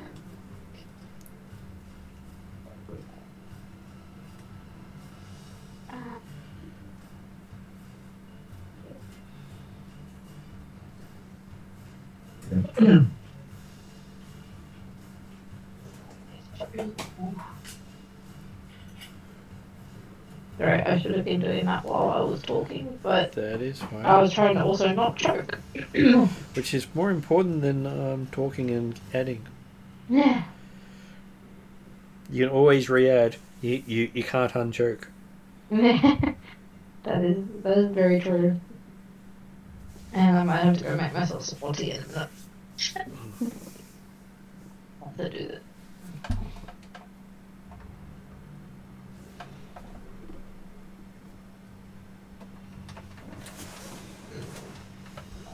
Alright, I've gone out of my bag.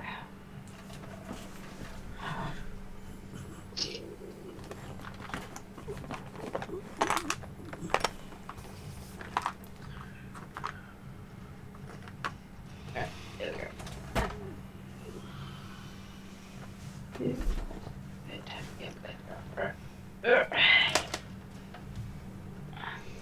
Roll high, my pretties. Roll high. There's an 8 in there. There is an 8. There is an 8. So the werewolf gets hit by flying monkeys. Alright, let me.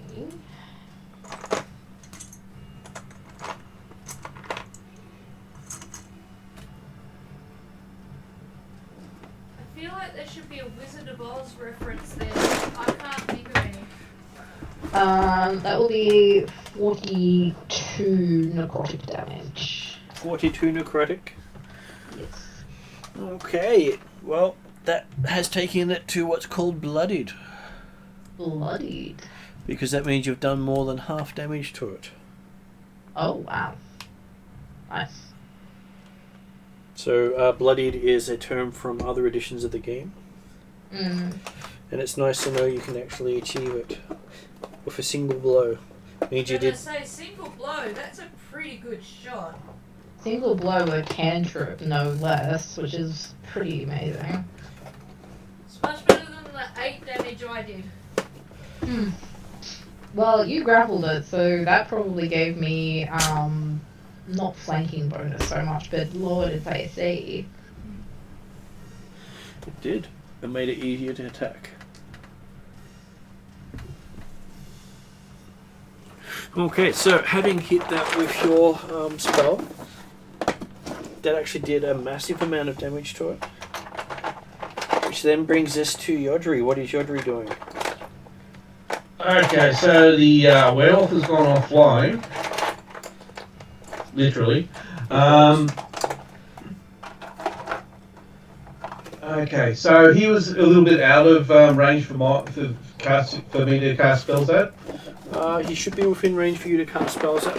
Oh no, I'm just actually going to be waiting for another unusual creature to come out to try to attack our paladin retreating. So can I actually hold my action until I see something like that come out? You can. Yeah. So basically, I'm preparing myself to cast a chill touch. Okay. So, Imni. They want to move. So you're readying to throw a chilled touch at whatever beastie comes after you, Chauvel next? Yeah, basically I'm covering Chauvel. Okay. So whatever is going to be starting prior to attack him, I'm going to be casting chill touch. Okay. So that brings me to Imni. Is Imni going to also hold to protect Chauvel?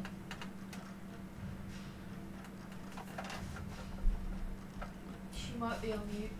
She is currently on mute. Yes, I'm going to hold to protect Chauvel. So are you going to delay to see what's coming, or are you going to ready an action based on something attacking Chauvel? Oh no, I'm gonna anything attacking Chauvel, I'm going to lash out at it again. And are you going to attack with your bow?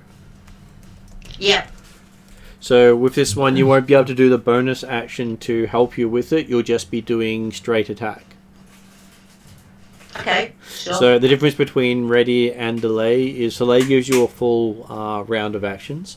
Ready gives you a single attack. Okay. And if the thing that comes in you have no effect against, your ready gets used up anyway. So she wants to use the other one then? No, Yeah, it's exactly. it's just letting know that you decide beforehand, not knowing what it is, to attack before it has a chance to land its blow.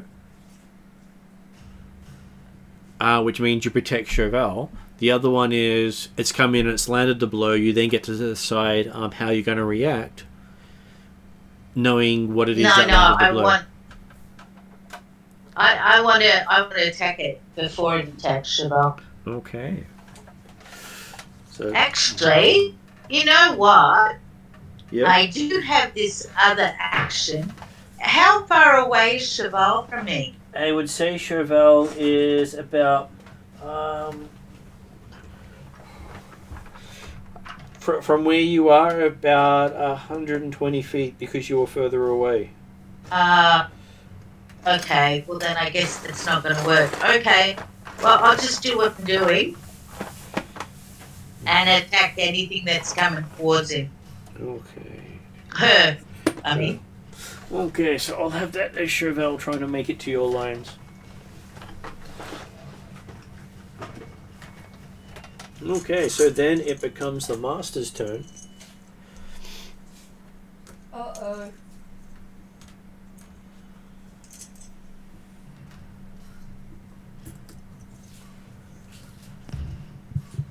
As a contingent of knights, basically charge down Chauvel.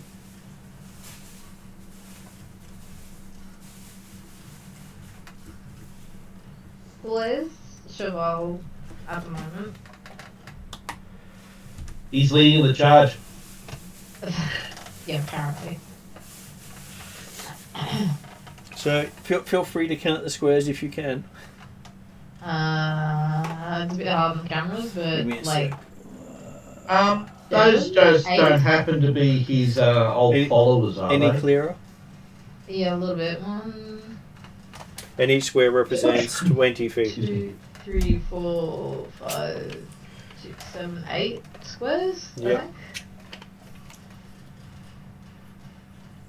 Okay. Ow. Okay, so they close in and go in for an attack. I will give Yodri first gets to do his chill touch.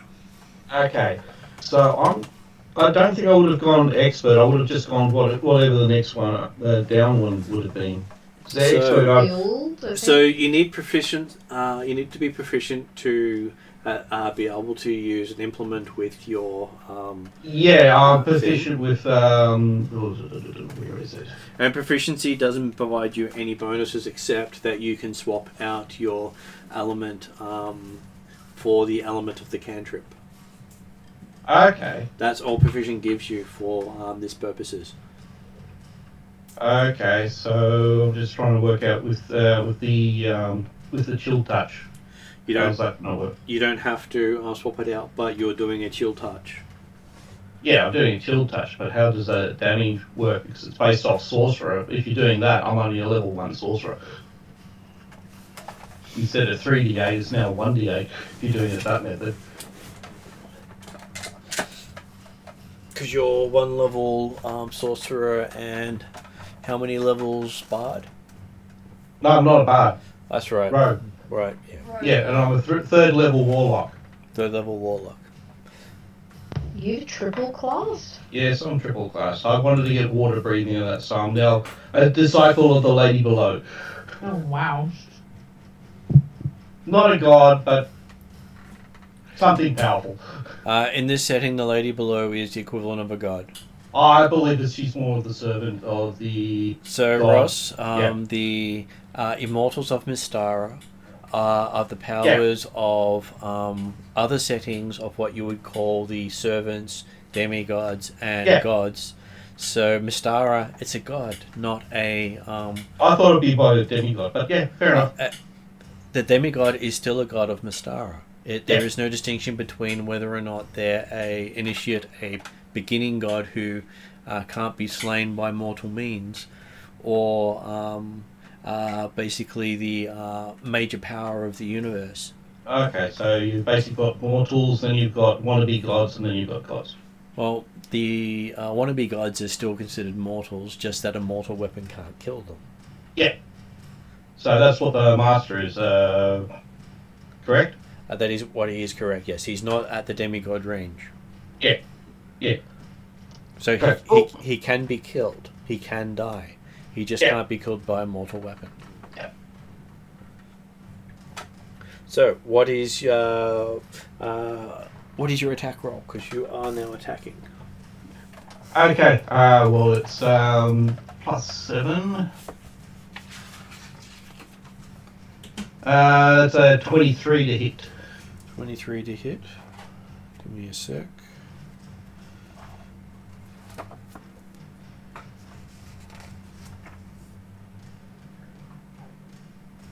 "23 does hit.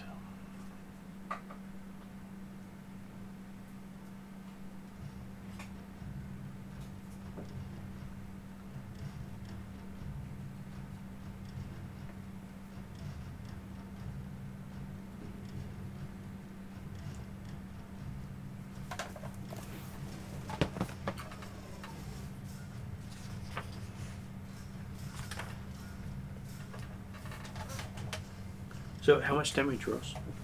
That's what I was trying to work out, because if it's just going off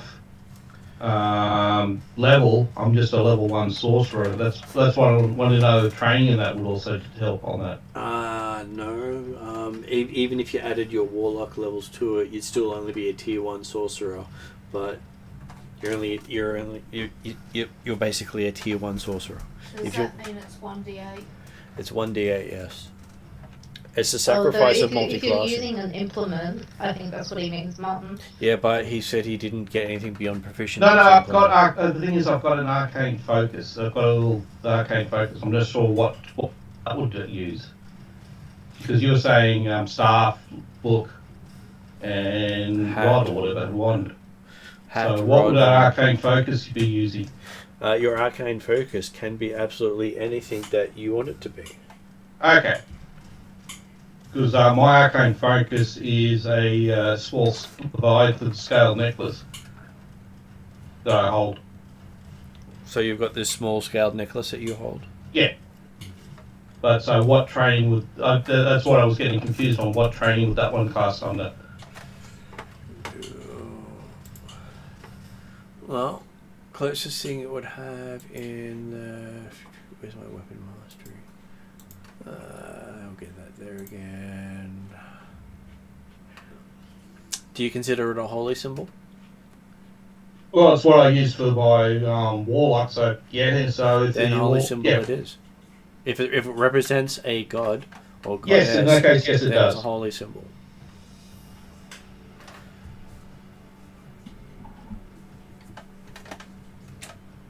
Because that's what most of our amulets are for implements.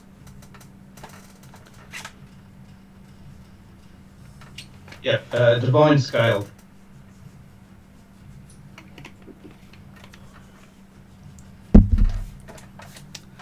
Okay, so how much damage do you do? So it's yes. Okay, roll.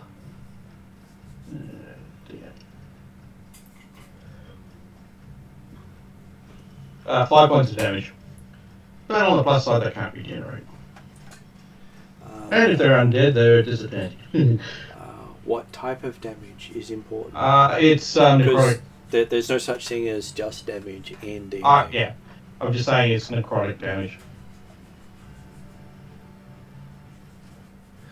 Okay, and what's the effect it does if it hits them? I'll bring it up. Does it have to damage them? On hit, the target takes a D8 necrotic damage. It cannot regain hit points till start of next turn. If you hit an undead target, it also has disadvantage on attack rolls against you. Okay, so that doesn't really attack effect. I thought it was against anyone. No, against the caster. That's Till the next turn as well. yeah. So that's not going to happen. It was kind of flying away from you, so. Oh no! I'm attacking the knights that just popped up behind our fleeing paladin. Paladin. Yeah, Yeah. right. Yeah. Sorry, I thought you were attacking the werewolf. Nah. So, you hit the armored soldier, and yes, we now do Imni's single shot. Yep. Oh. Yep. So, make an attack roll, please. Okay. Attack. Rolled a 19, so that'd be 26. So that is the hit. Yeah.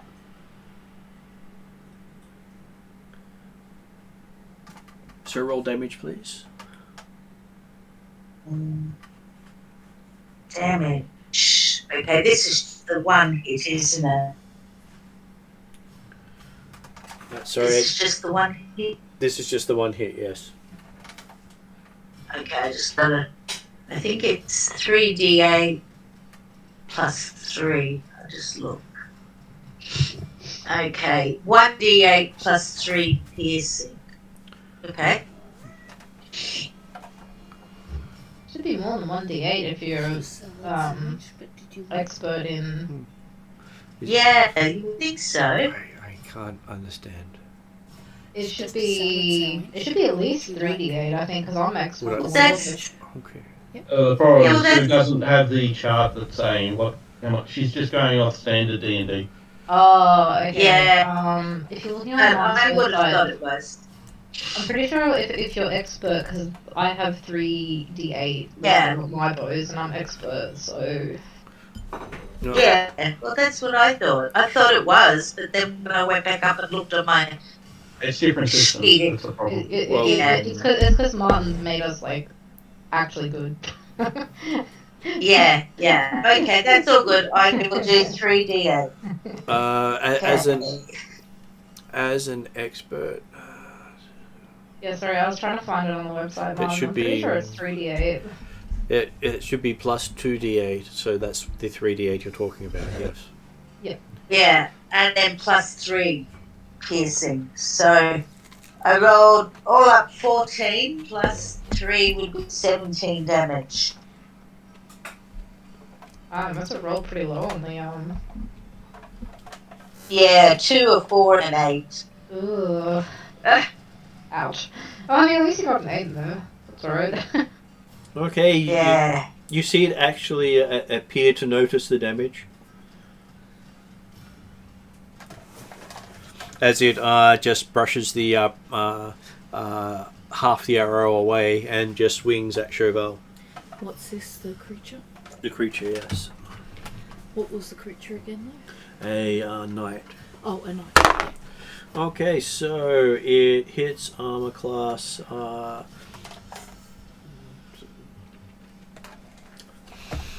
31. Let me just check what his AC. Definitely not that high. No, not that high. It's 19. According to his stat block. Mm-hmm. Alright, just pull it out.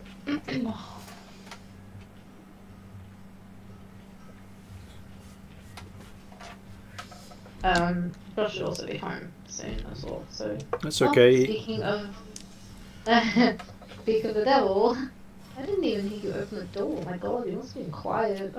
Yeah, so he's here to make his saving throws. I hope not. He has like 130 hit points. You're getting attacked. Oh, sweet. Give me 30 for it.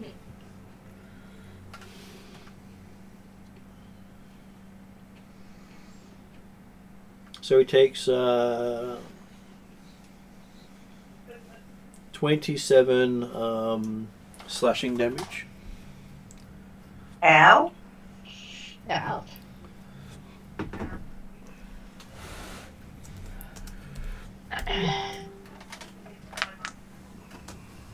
Yeah, because I finished. Oops, sorry, I'm also on mute. And then he takes 15 points of necrotic damage.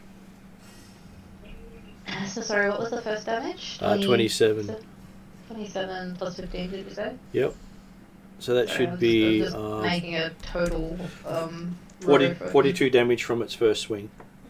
Ouch.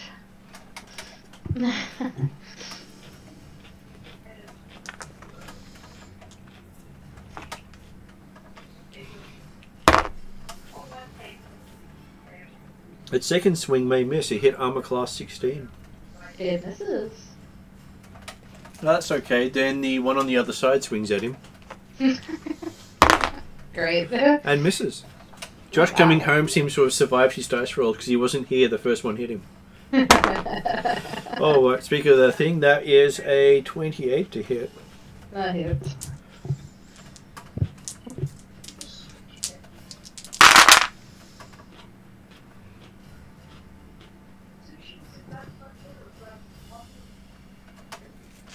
That's 29 slashing. Oof.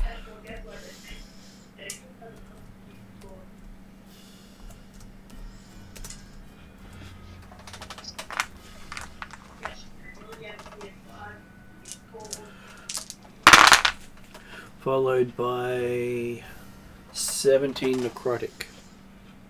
Oof. Ouch. You've taken a total of 88 no. And then the Damage. third one attacks him. Misses the first blow. And hits on the second blow.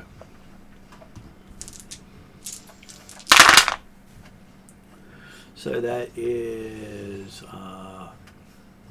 27 slashing damage.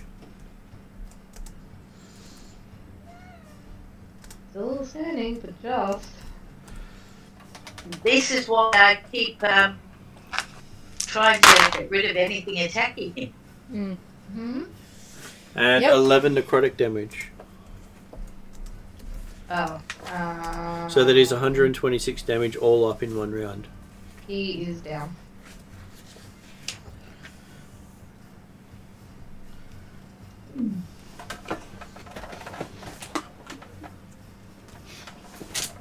Okay.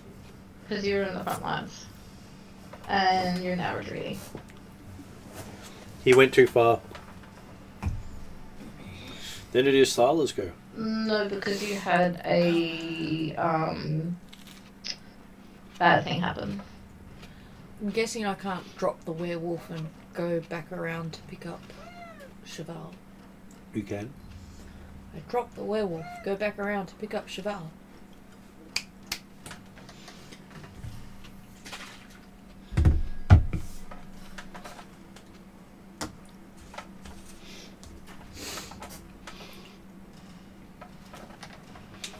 Give me an acrobatics roll.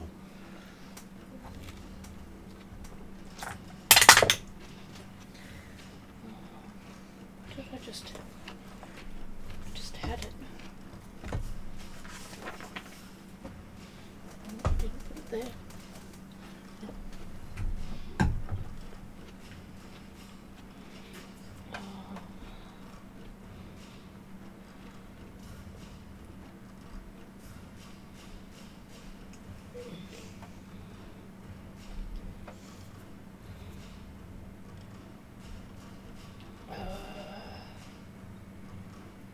Acrobatic, you said? Mm-hmm. Can't be performance. It's okay.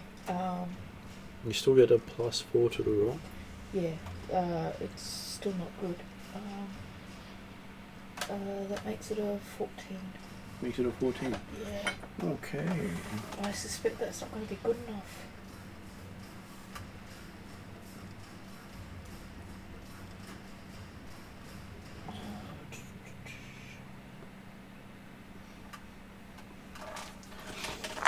Yeah, we'll give each of them a chance. And I don't have the lucky one on this one, do I? No, I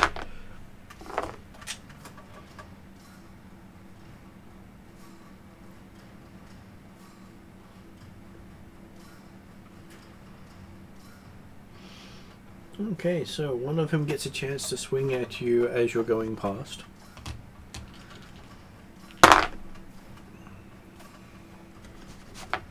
And hits armor class of 18. I think that will be too low to hit you. Considering this is 2 levels down, my armor class is 16 on here. That's level 9. There's also for being a bird. Oh, actually, I've got the bird ones here. Jerry's gonna look up. Armor class is 13. But there's something in here specific about that. Because we haven't done hit druids in wild shape yet. Let's see.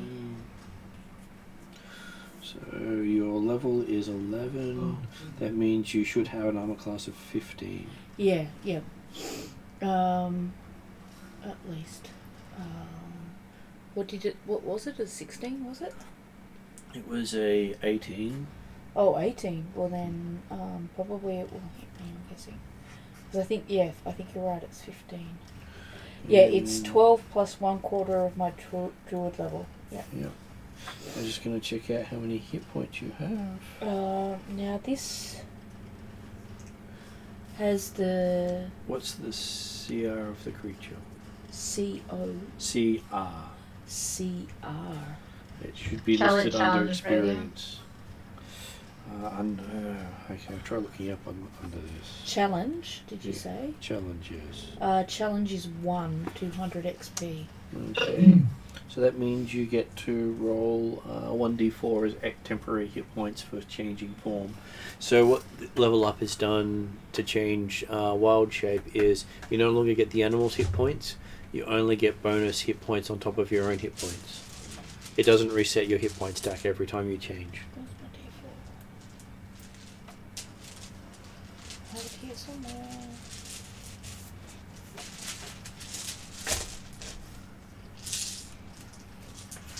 How is it?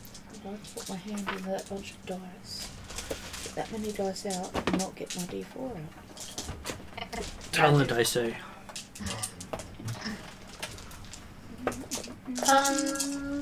Martin, quick question.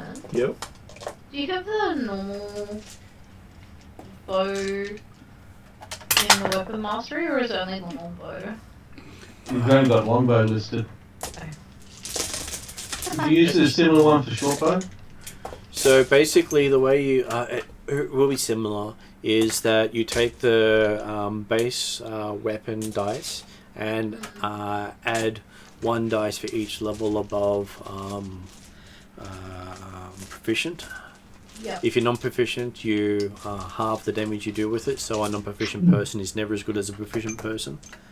Otherwise... it says proficiency plus proficiency, so does that mean proficiency added twice? at expert, yes. That is what expertise is. Yeah. But it's explicitly stating it for those who don't understand. Yeah, no, I just wanted to double check it. And then if you scroll down to Grandmaster, you see that a critical fumble is no longer a fumble. A natural one is a critical hit for a Grandmaster. Yeah. Which does make a big difference. Suddenly the ones are no longer scary. And I was just looking because I didn't end up updating that, but Yeah, just ignore the range. So Thala gets hit for 25 slashing. Oh, well, I need to write the that range down. is 180 before disadvantage. So the first slash is how far you can hit with your normal attack. The second number is how much you can hit with disadvantage. Unless you've got special features that allow you to ignore that. Yeah, that's what I was saying. That's for a longbow. So other bows and that would be a lot different. And another 20 points of necrotic damage. So that was quite a bit. But you managed to continue past carrying Chauvel. Yep. So, what? No way to... That will work. Okay. So Zal, you're up. You see that the druid has managed to swoop in and take up your fallen paladin. As you see what appears to be some really strong knights moving through the battlefield heading towards your lines.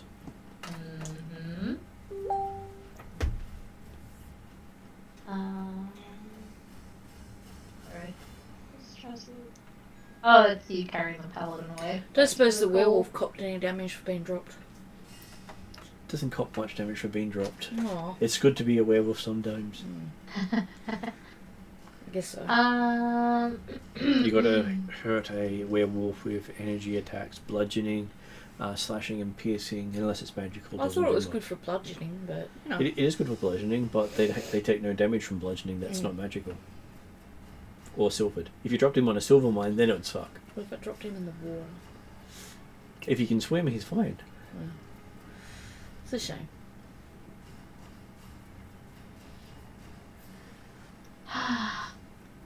I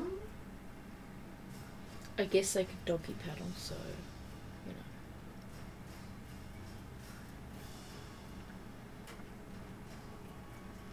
you know. Oh yeah, okay, right, I understand now. So these are all knights. They're all nice. And one of them... I am going to attempt what I failed earlier, and I am going to cast Fireball at this level. At our group of knights that cause quite a lot of damage. Yeah. So how does that work? Normally it would work quite successfully. You would roll your damage dice, tell me how much damage you rolled, then each of them would get a saving throw. But you drop the fireball, it does this spectacular flash, and they continue walking through it. Oh, god damn it. Their armor doesn't even have the look of being affected by the fire. Are these? Did you say they're Hellenic knights? I said they were knights. Just knights. Yeah. Oh, well, so they have fire immunity. We know that now, apparently. And they're dealing necrotic damage, so... Well, shit. Because they dealt me 20 necrotic damage on top of 25 slashing.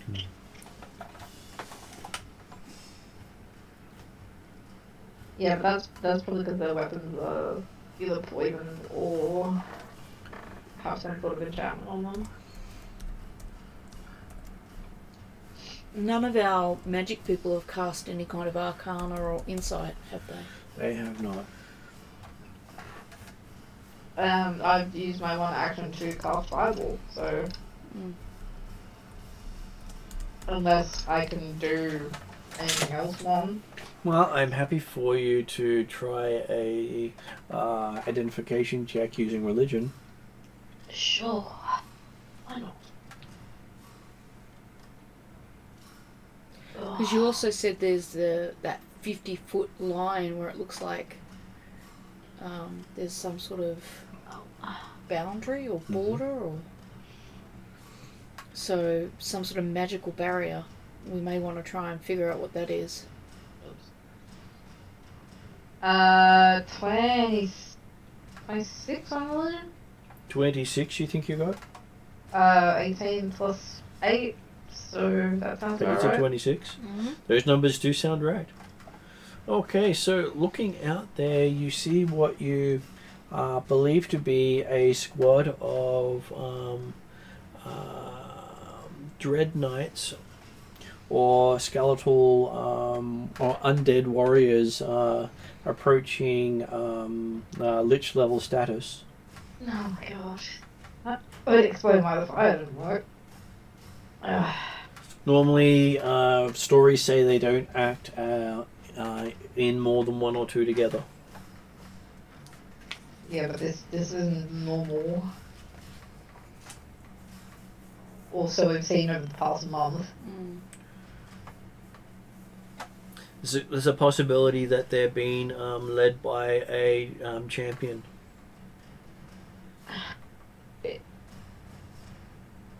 And the champions themselves have been known to take out armies by single-handedly. How the hell are a bunch of level 11 people supposed to fight just them alone? Let alone all of them. We have lots of help. Well, it took them a month to make an appearance shown on the battlefield. So obviously they thought they should have been finished by now. So we've done well. Artillery. Artillery. I thought Fireball would have been arterial enough, but apparently not. Big boulder thing, like the little thing that came in before. The siege machines. Well, we'd have to ask our friendly elvins if they have.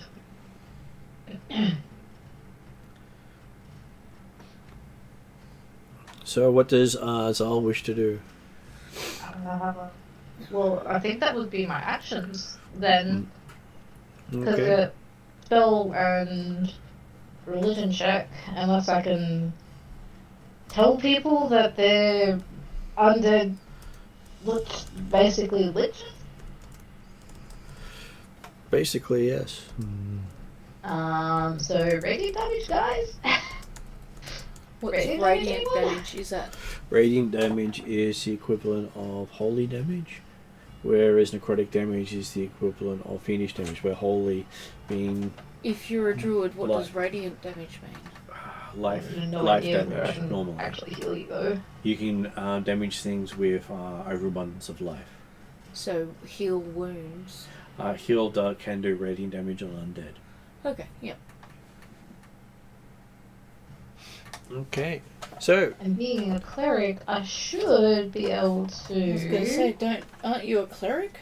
I am, but I didn't realize I should have done a check before I threw off a fireball. But I was trying to be flashy. then you were quite flashy. I'm sure they approved completely. Uh-huh. It wiped away all traces of Chauvel on their weapons. Yeah, I can see the reason why your fireball was so devastating and how much damage you do if you're just a cantrip spell.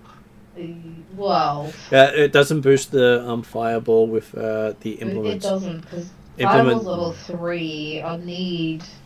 How does the gaining levels in the urge work? Is it when I? Is it So when... levels mainly apply to spells that you learn, spells that you know, and slots that you can cast with.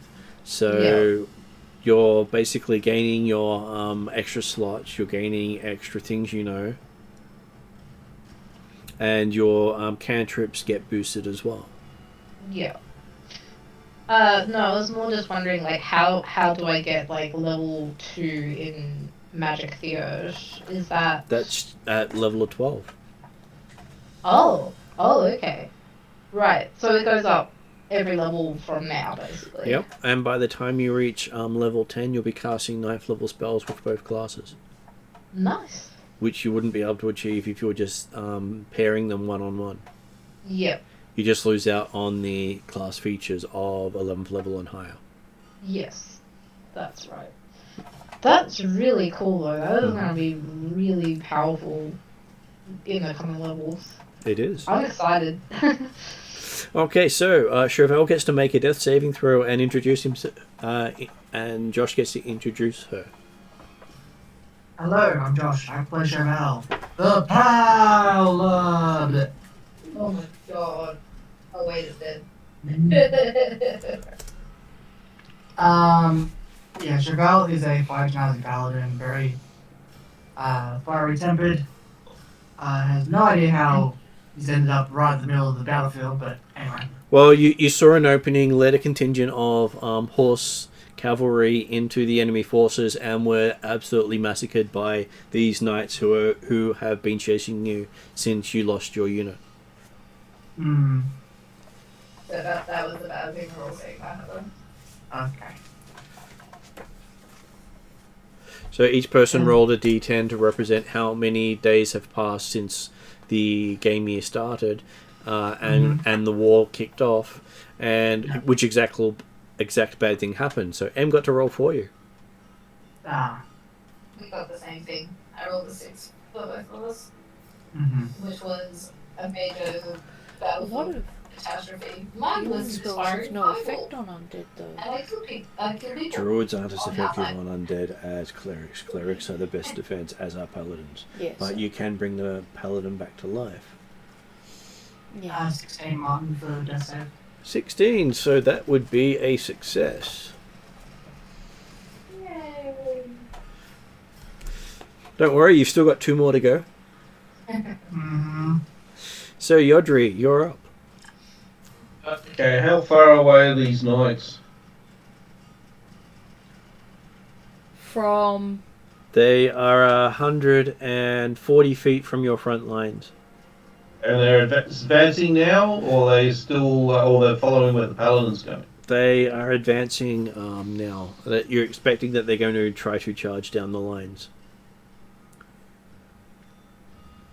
Okay. In that case, I am going to cast. Where's that spell? This is where you think you've hit the possible commander of the army. Yeah. If you can take them down, you may stop the army. Okay, so I'm going to cast Armor of the Agathes to buff myself. Yep. Is that a concentration spell? No, it's a 1 hour spell. And that's So your it's not a concentration spell. that's your standard action? Yeah, that's why I'm just getting prepared. So that lasts for an hour, and that gives me 10 additional hit points. And if a creature strikes at me, takes 10 cold damage.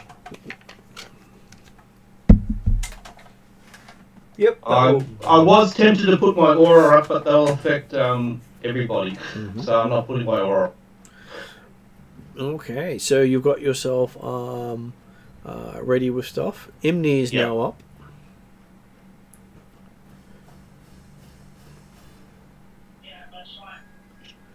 And here, So Imni, you can see a whole bunch of knights advancing across the battlefield from the enemy's forces.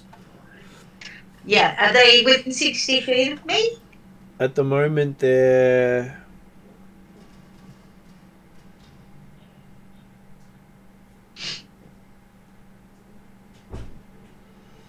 actually 200 feet away from you. Oh, that's a long way. Okay. Chevelle's sort of only just saved. Is there anything else attacking Chevelle? Currently held aloft by your druid in wild shape form. Okay, I'll attack that. You want to attack the druid? Yeah, if it's attacking Cheval. No, it's not. It's It's a party member. Oh, well, I asked if anything was attacking, and he said just the wild shape. I said the druid is your party druid is currently holding the paladin up in wild shape as a. Oh, sorry. I thought it was attacking him. That's why we're like, no, don't do it. Don't do it. On the bright side, it wouldn't break concentration because the druid doesn't have to concentrate. Ooh. That's nasty. So I don't get 3 eldritch, 3 balls. I get.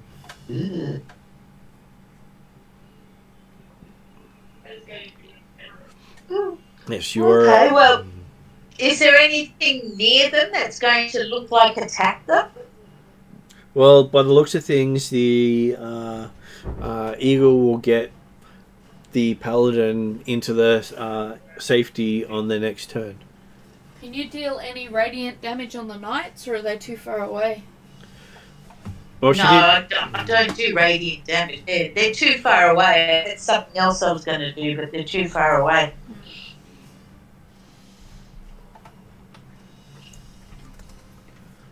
That's why I'm looking for another target that might be closer.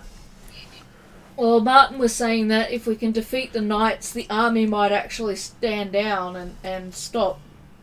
Yeah, but I can't reach them, so there's no point. What I about- know that. I heard that. What about moving towards them so that you can do something next turn? You can come up to where Zol is and you should be able to hit someone. Yeah. Because I'm in between the front lines and where you are currently, I think. Yeah, okay, well, Yep. I'll move. Yep. But I'd have to do a double move to get not even close. Well, a single move would get you 40 feet, 30 feet closer. Yeah, but they're 200 feet away. Though you can shoot at with disadvantage. What does Yeah. that mean? Means she rolls twice and takes the lower of the 2 rolls. I mean, if you can get them within 180 feet, then you should be able to roll without disadvantage. Is that right, Mark? No, it's only, I think, 60 feet, I think. A longbow? If you're expert longbow, it's 180. Yeah. Martin's website. Yes, it is. Oh, Yeah. okay. Because you Yeah. can shoot further with more skill. Yeah. So that's why okay. one move should do it. Are you on your computer, Sue? I'll send you the link. Yeah, I'm on a laptop, but yeah. I'll send you the link, Sue. Okay, cool. And Okay, well, I'll do that, then I'll move, Yeah. and then I'll shoot him. that sounds good. There you go. You should have that, Sue. What you looking for? Just saying, say Representatives of players. players on the battlefield. So the archer would be in me. Archer would be in there. What did I do with my phone? Oh, here it is. So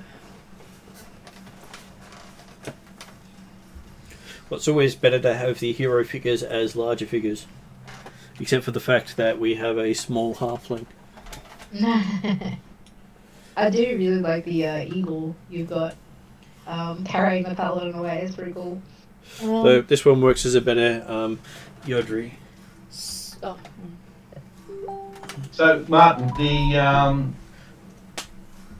plus to the damage dice, that's additional damage dice or just plus to the damage? Plus the damage dice is represents that it increases the number of damage dice. Okay. So so if you're doing high damaging things, it adds to that damage. But it only works on cantrips. It doesn't work on... Yeah, and since my cantrips are now tied to the level of what I am versus to the class... No, that we're just saying that the cantrips are tied to the class, not your character level. Yeah. So it means that instead of me doing 3 bolts, I do 1 bloody bolt. Mm-hmm. Still does the same amount of damage, except it's only now 1 target instead of 3 targets. which is still nice. And Booming Blade is now gross. As in gross, as in bad, or gross as in good?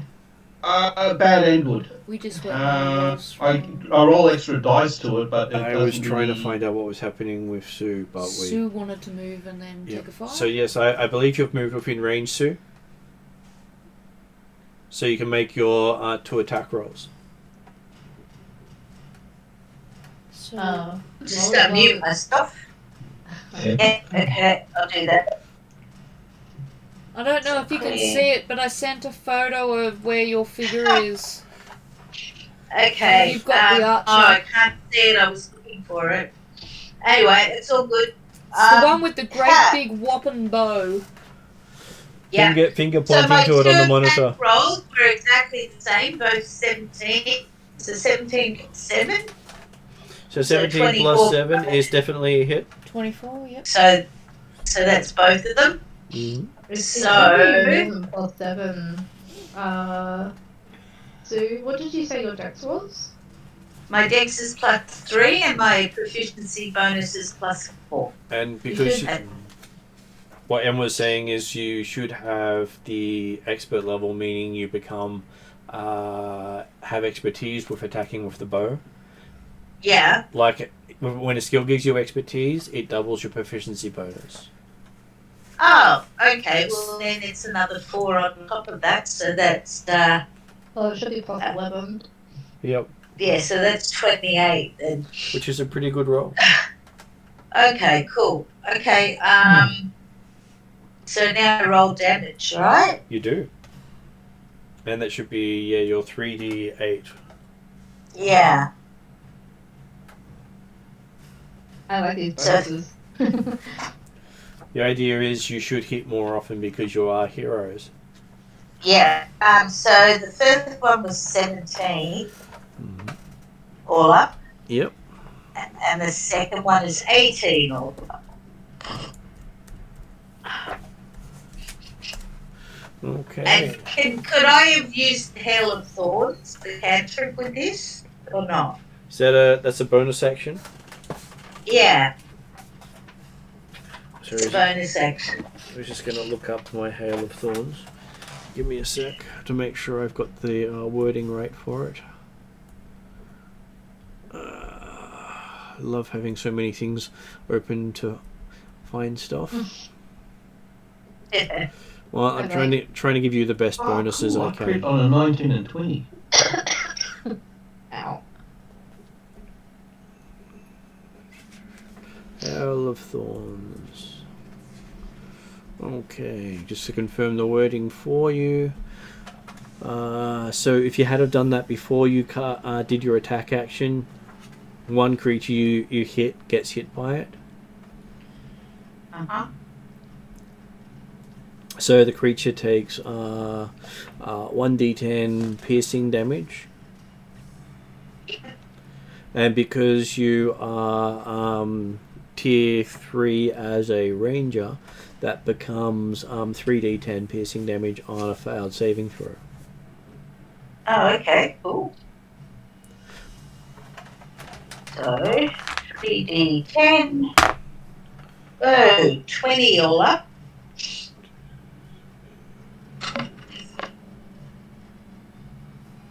Okay, so a dexterity saving throw for it was a 19. Yeah. Which means I believe it would have easily passed your spell DC. Okay, well then it takes half, which should be 10 So it takes 10 damage. on top of the other damage. Okay, that's all been noted. Cool. You have not bloodied it yet, which means you haven't taken it to half hit points. Okay, so and then that spell is lost at that point. Okay, so that brings us to. Yeah, you might want to consider getting a magic hat for your character if you want to use like Hail of Thorns on a regular basis, because you could easily have made that a 5d10 hit. Oh, hey, where do I get a magic hat from? So you know how you've got proficiency with the bow? Yeah. At expert, you can get expert with using hats to boost cantrips. Okay. And that would be the equivalent of giving you another form of doing stuff. We can say you did that in your downtime if you'd like to say. Note down proficiency expert with hat and roll another 2d10 and we'll halve that damage. Okay. I got your email, M, or the link come through. Yeah. Okay, so what was your 2d10 extra? Oh, I did. So do 2d10 extra. Hang on. Got to get it back up. I'm doing this all online rolling. So clear 2d10, 7. So that was 7, halved would mean it takes an extra 3. Okay, so it all adds up, but at least you managed to hit it, and now you know next time you do Hail of Thorns, you'll be rolling 5d10 on top of your attack. Yeah, cool. And you can do that every round. Yeah. Okay, so next person up after that is the Knights. So they close 40 feet.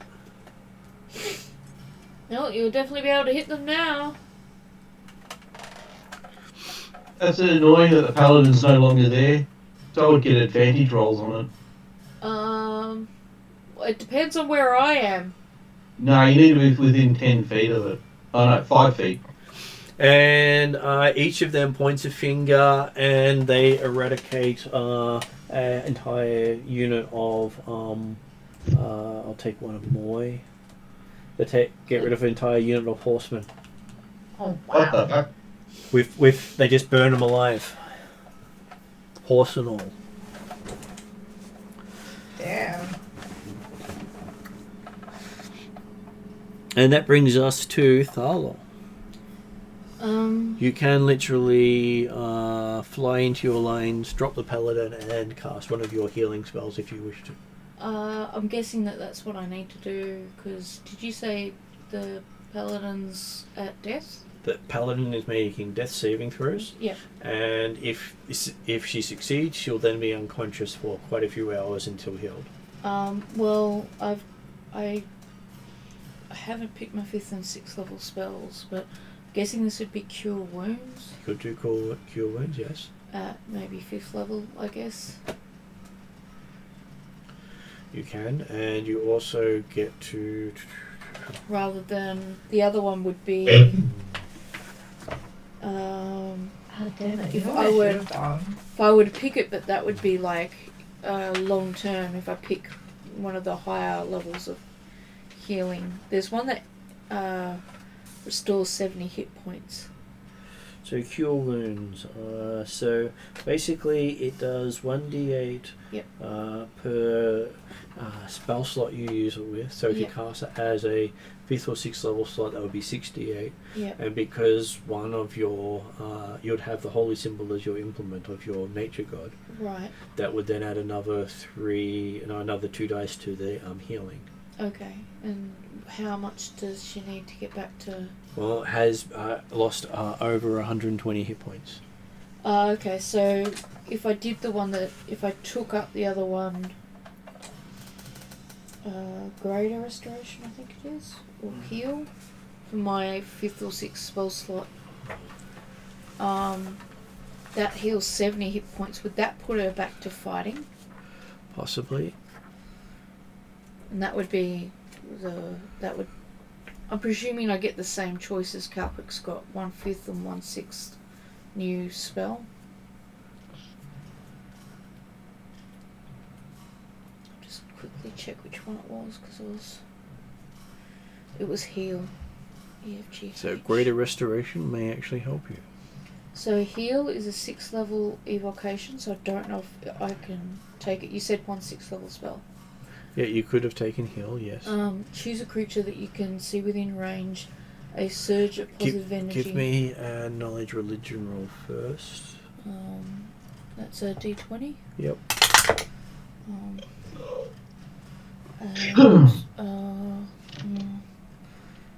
Wish I had a reroll. That's probably not going to be high enough. There is rerolls if you'd like to do that. That's a 7. I have a feeling that's not going to be enough. Even with, I think I've got maybe a +8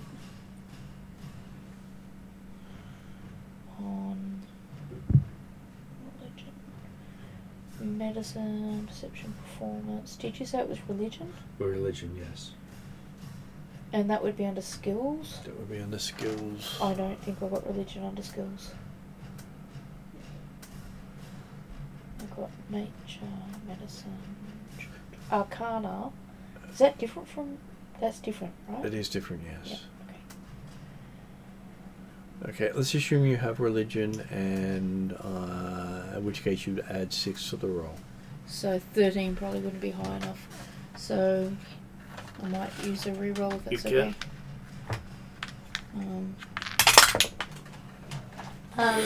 Martin. Yep. It's probably too late for me to use a bonus action, isn't it? It would be too late for you to use the bonus action. But what bonus action would you like to have used? I keep forgetting that healing word is bonus action. It is. What's healing word? Healing word is the ability to provide some base healing on something from range. So But like... it doesn't healing word only have like 60 feet range? Yeah. Yeah, No, I the think paladin should have been within 60 feet at that point. Not within, not yet. Not when. The not closest on one your was the turn. druid. Okay, well then never mind, I wouldn't have been able to do it, that's fine. Failed on both. Failed on both. Got 7 and 7. Okay. In which case, then you're not sure which between heal or restoration is better. Let's look up heal.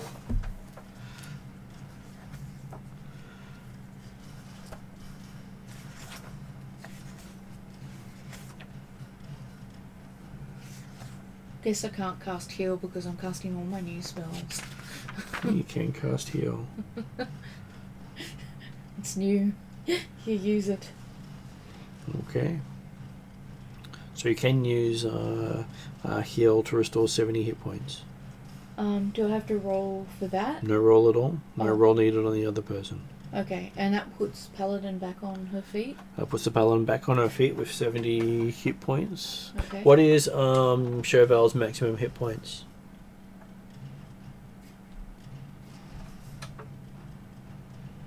And Josh, you're on mute at the moment. 123, I think. Yeah, but 123 points. Okay. So yes, you are on 70 hit points. Just so you know, you have had your maximum hit points reduced by 50 until you have a long rest. Okay. The negative energy damage you took actually reduced your maximum hit points, reducing your current hit points at the same time. Mm-hmm. They are rather nasty effects. So the question is do you want me to drop you next to the knights, or do you want to go somewhere else? You always drop him in the front lines. Do you want to be dropped in the front lines? Yeah, I'll go to the front lines, thanks. Need a raise that. Yeah, I'm going to circle back round and when it's my turn, I'll circle back round. Okay. So, you have been dropped in the front lines. Chauvel, what would you like to do now that you have a whole 70 hit points to your name? Hey Chauvel, great for drawing out the elite troops. Well, they do hear Paladin in their heads whenever they look at her. Maybe they just want to stop the migraine. And when you see them, you get a reflection of your paladin with a darker tone. Oh wow! So you But get that's a only, headache in return. Chauvel. They are sending your paladin with the undertone of I serve a good god to the paladin undertone of I serve a horrific god. So they're literally throwing it back at you. Does that mean they're throwing shade? They are. Okay.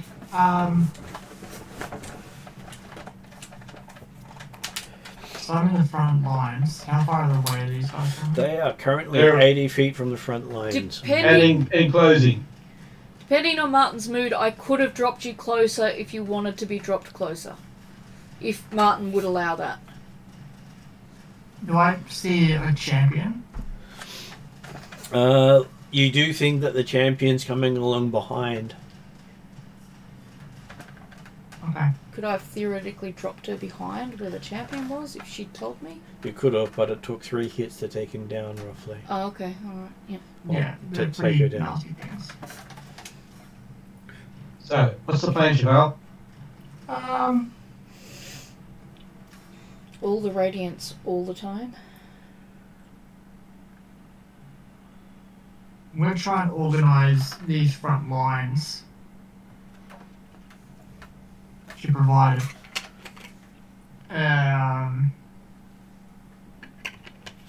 basically an offensive wedge to try and pierce through the middle of the knights. Well, you've just witnessed these knights incinerate a squad of 5 horses just with a gesture. Poor horses, they did nothing wrong. They did. I mean, I don't really know what else to do at this point in time because they've managed to absolutely massacre me and everything else, so... Well, you think you've pulled out the heavy assault squad of the master. Yeah. What a surprise. So you can't bless any weapons or anything like that? No. Really? Yes. You don't have any ranged divine smites? I mean, unless I whip out a bow, And you also know that fires doesn't seem to have any effect on them. I'm well aware. Because I was thrust one of his longbows and you. What if I need to give that to me? You said 80 feet? 80 That's a feet, long yep. bow. No, I wasn't talking. So it's definitely within short bow range. So now. they're 140 feet from Chauvel specifically. Whereas they are closer to Yodri. Yeah.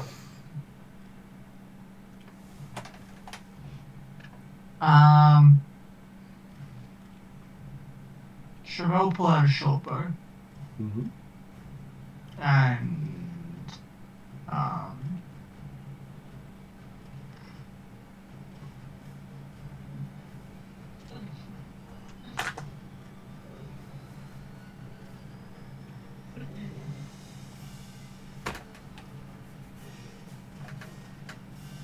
Give me an attack roll. yeah, I was about to. That's pretty much it. I'll pull out a short bow and just basically have a ping from a distance.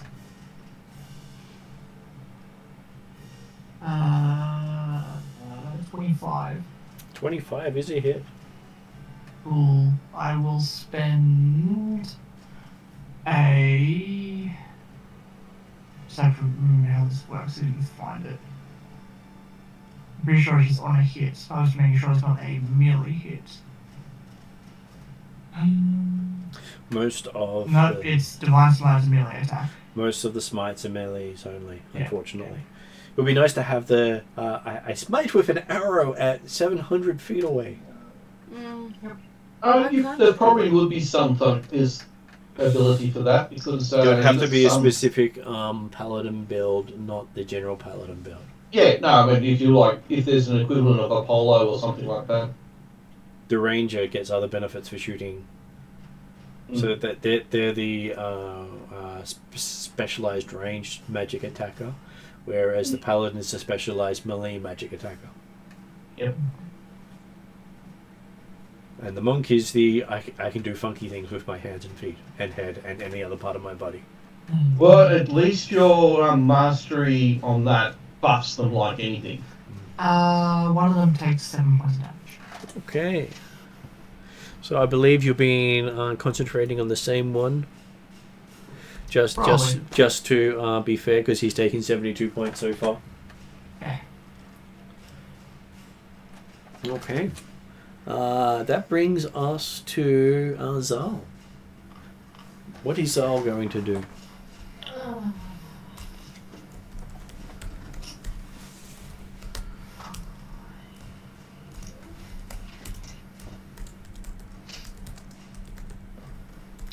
So, let me get this right one.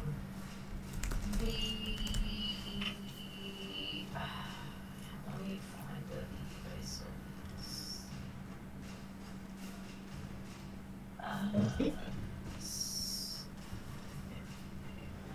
okay. So, second flame is cantrip. It's range of 60 feet. And as a 5th level, so the 2d8 at 5th level.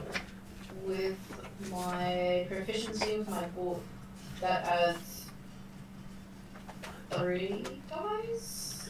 So, Sacred Flame, because you have bumped it up into tier 2, is 2d8, and then you add, because of your holy symbol or your other one, another 2 dice, making it 4d8.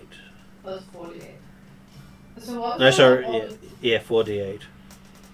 Why was I able to have 3 extra dice to tool shot? Because we gave you an extra dice by accident. Oh. So the book tome is 2 extra dice? It is 2 extra dice. Sorry, I'll just do that. So if you're only going to cast 1 cantrip, you can make it 4 extra dice. Yeah. If you're dealing with things with ways of soaking damage, sometimes that helps. Which these probably are.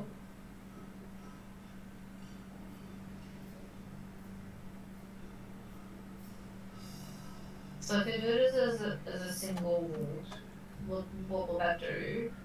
So the holy symbol will give you bonuses to casting a healing spell, or bonuses to dealing damage with a cantrip.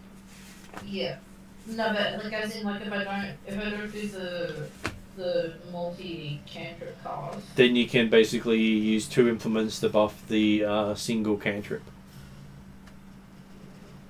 And that will give me 5d8. Yeah. Is that right? He'll give you 5d8, yes. I don't know which is better. Doing it twice at 4d8 or having it cast up. Technically. Well, technically, sorry, it would be 68 if you did it with the other one. So 68 once, or 2 lots of 48.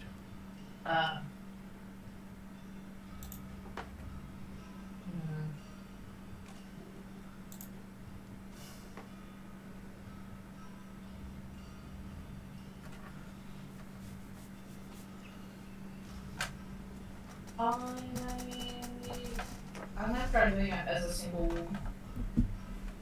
So that will be the 68. That'll be 68 damage. You've just got to hit them if it requires a hit. Yeah. Oh, it says it's. No, it doesn't require a hit roll. That one is an auto hit. So 68.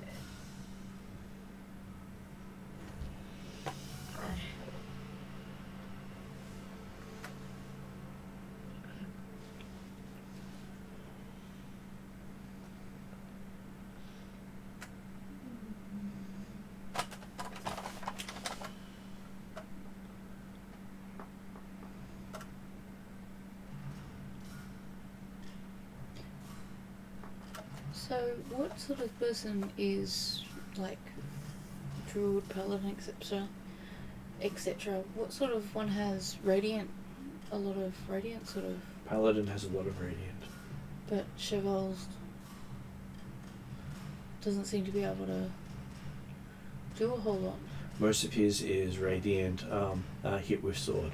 Okay. It's So- just total dice damage, Martin, isn't it? Yeah, total dice Something damage. added. apart from the radiant damage, obviously. Just the radiant damage, total damage. So total damage is 28. 28.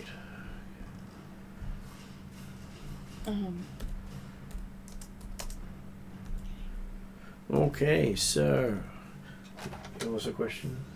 I was just trying to figure out what members of our party had the best chance of causing radiant damage, but I'm pretty sure the paladin's the only one that has it. yeah. I mean, Can I cast heal more than once? You'd have spell slots in there for a 11th level caster. That would tell you in the starting section under Druid. Under Druid? Yes. And what was the question there, Josh? Sorry, it wasn't a question.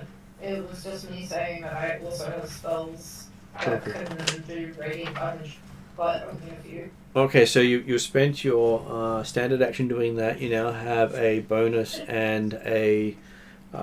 did you want to do anything with your bonus action besides cast a spell? Can I put... Oh no, is the paladin not full health? Nope. The paladin is 3 points off full health after being hit by the skeletal warriors. I was looking at doing another heal, which should put her back to full health. I said she was 3 points off full health because of the damage done by the skeletal warriors. Oh, okay. So she needs it again. Okay. Yeah. You can only heal 3 whole points, no matter how much healing you do. How much did I get healed? You got healed 70. You Your maximum. your total hit points at the moment. I thought you said 15. Yeah. 50. You lost 50. Okay. Oh, okay. That's where the restoration can give that back to her. I mean, I can cast less for restoration, but I've already cast magic this turn, sorry. Yeah, Ariadne was just trying to figure out what to do next, and I was suggesting restoration on the paladin. Yeah, there's no point using a healing word as bonus action as it's only 3 points. So I think that's me. Okay.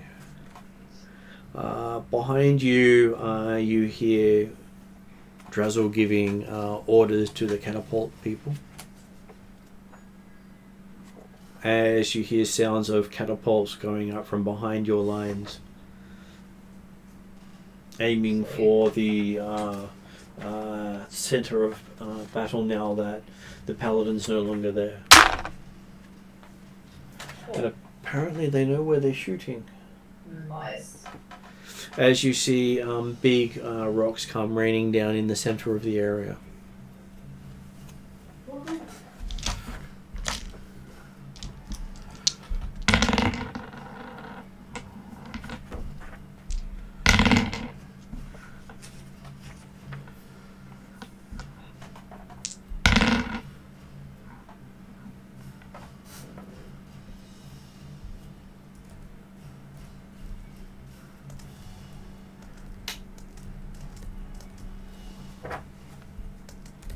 Okay, so that brings us to Yodri. As you see rocks rain down on them from behind your rocks. Am I able to do a sneak attack? Sneak range attack? Do you have the capacity to do sneak ranged attacks at 100 feet?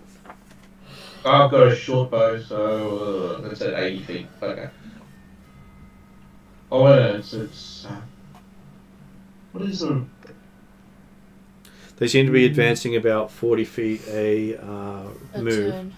Yep. So that means you could always hold until they move and then shoot, because then they will be 60 feet from you. Yeah, I'll do that. Okay. If I'm able to do a sneak attack, I'll do that. Okay, to do a sneak attack, what do you require? Them to be sort of surprised. Unfortunately, I need either the normal one is I actually need to have either an ally within 5 feet. You do? Or of you, but not of it. No, just an ally within 5 feet to basically distracting them. So is that an ally within 5 feet of you, or an ally Oh, within no, 5 feet then. of it? No, Yeah, the other one was, that's why I was asking if I could do a sneak attack. The other one was if I'm within 5 feet and no one else was. So if I'm all by myself. When's your go? If not, I'll just do an Eldritch Blast on them. But didn't Eldritch Blast fail last time? I haven't done an Eldritch Blast on them. The other one was oh, okay, right. Well, the thing is depending on what order your moves are in, I could fly you within the 60 feet and therefore be within 5 feet then I'll get of you. decimated. No, I'll just do an Eldritch Blast. Okay. Which is... Well, no, I didn't see Drizzle on the field, so I was surprised you said Drizzle. He'd been moving since he saw the people. Drizzle. He's a big fella. Okay, that's a 13, so I don't think that's a hit. If it is, I'm bloody surprised. A 15? I rolled back. No, it was a 13. You hit armor class 13? Yeah. Okay. That was a bad roll. So, your shot doesn't seem to have any effect. Well, you did get them looking in your direction. So, Yodri's had his go. Imni, you can see that they do look a bit beaten up by the rocks falling on them. And the one that you've been targeting all this time actually looks to have staggered a little bit. So he's actually been bloodied. So he's taken half his hit points. Cool, okay. And to give you an idea, that's at least 130 damage to take him to half hit points. Yeah, okay. Well, I'm going to add that damage. I'm going to do that because I'm now within 60 feet of them. I'm going to do the barrage. You're within 180 feet of them. 60 feet's going to take at least 2 rounds. Oh, I thought that I moved that close. Oh, okay. Oh, well, not then. You moved within range. You moved within range of your longbow, not within range of your spell. But I'm still quite a ways. Okay. You can do the thorn arrow. Hail of Thorns. Hail of Thorns. Again? Yep. Do you do that before you attack? And then you attack, and it adds that 5d10 to your damage when you hit, which is already doing the other damage. I'll do that. I also have that thing that when it's called Colossus Slayer, once per turn, when you hit a creature with a weapon attack, the creature takes an extra 1d8 damage if it's below its hit point maximum. In which case, you get to roll that on any of these now. Yep. Cool. Okay, well, I'll go for that for it again. So to hit 1, 2. So I got 21 and 18. Both of them hit, though one of them just. Okay. So so you get to roll your bow dice of 3d8 twice, so that's 6d8, and then you get to add the 5d10 Hail of Thorns. Yeah, okay. So is it still with the +3 as well? And add +3 on the end of that total. Oh, okay. Oh, this is weird. Just roll 5 of both d8 dice, so that's 13 all up on 1, and then do the next one. Yep. Oh, that's a better roll. That's 14 plus 2, that's 17. And how much was the 5d10? I haven't done that yet. 5d10, 2, 3, 4, 5. Oh. Okay, whoa. Okay, 30. So he takes half of that because he made the saving throw. Okay, cool. Though he is looking like he has weathered a storm with arrows sticking through him. Yeah, cool. Okay. So that brings us up to them who take steps closer.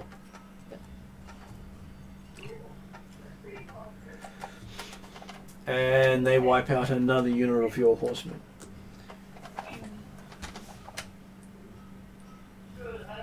And actually, they can only do that once per day. They've done that today. Oh wow.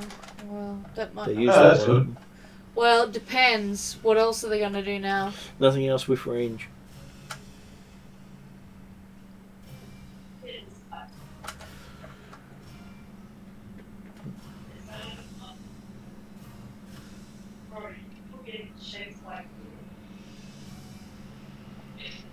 Okay, so the one of them points at Yodri, and Yodri gets to make a Constitution saving throw. Okay. Is this also an area effect spell or not? This is a death saving throw type effect. Okay. As he's trying to rip the soul from your body. Okay. So con save.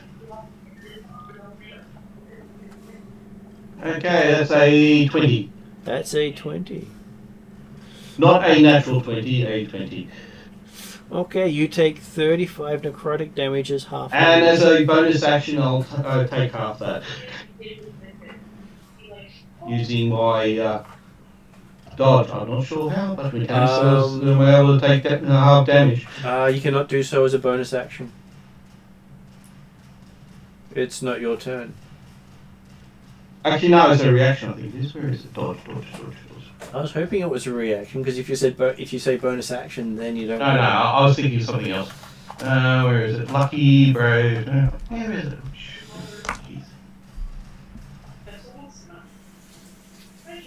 Evasion. Uncanny dodge. Here we go. Yeah, reaction. Yeah, so I take half damage. Okay, so that means for you that is 17 damage. Ow.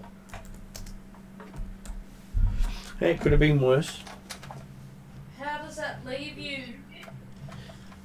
That's wiped out nearly a quarter of my hit points. But luckily for you, that doesn't reduce your maximum hit points like it did to the paladin when they hit the paladin. Yeah. So, yeah, if it was something to do with the dex save, I wouldn't have taken any damage. Okay, so Thala. Did you say use a restoration? Use a restoration on Chauvel. Yep. And did you mean greater restoration? That is what I meant, greater restoration, because it removes... yeah, it moves one of the 3 effects. I can reduce the target's exhaustion by 1, or I can remove an effect that charmed or petrified it, a curse, any reduction to the target's ability scores, or effect reducing the target's hit point maximum. And that's basically what's hitting, is something reducing his hit point maximum. Yep. So that would be what I would do. That would be what you would do. Does that mean that I would then have to heal for her to restore up to full, or would she get full? She could actually touch herself with her okay. at that point and give herself a healing buff. Josh, it's time for you to touch yourself. I have to tell the paladin twice. Yep. So the excellent. Cue Chrissy Hines. But yes, the druid healed you, removed your negative condition, and says, "Touch yourself. It's time to go." I'm sure that worked well. Okay, so Chauvel, looks like you're up.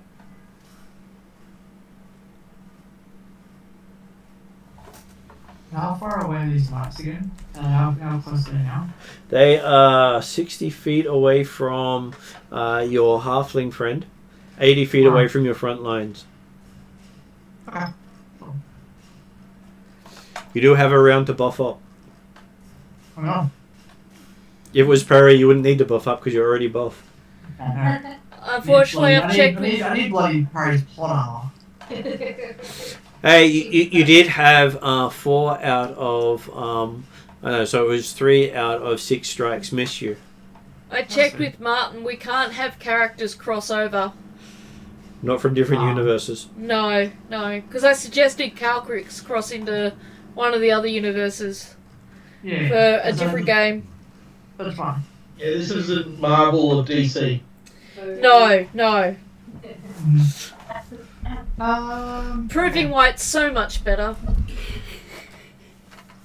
So I'm on 70 out of 123, yeah. No, You're on 70 out of 123, that is correct. Oh, Because he was right, 70 out of 73 70 previously. out of 73. Yeah, okay, cool. Because that's the buff you gave him, which was a fantastic buff. Yeah. I will literally touch myself and Buff up. heal myself for another 30. I just get this feeling. Okay, so we're going to be doing a dance-off with these guys? I reckon. He might succeed better with it. My dancing isn't that great. So you buffed yourself by 30, so that I puts won't you on be able to 100. anymore if you're getting DCMA. I'm pretty sure I've done worse. It'd be bad if I had the other You probably have. But I thought it was appropriate. Hey, why don't you just do your divine smite that you did in the bloody township? Because it's a melee attack. And no one's been able to magically or contact anything else, including gods, Okay. since the war started. Well, that's my point of view. That's sort of a good thing. Means all this god cursing and that, we're not getting any weird things happening. There's a good chance they may actually see what's going on, but not be able to affect anything. You mean I can go damn it without being bad? You could, but you seem to be echoing, so it might be worse for you. Sorry, because I walked back into the study, which is like a minute as well. Yep. Yes, so sorry. I can go damn it without getting in trouble. with the Getting smoked by your current god. Yeah.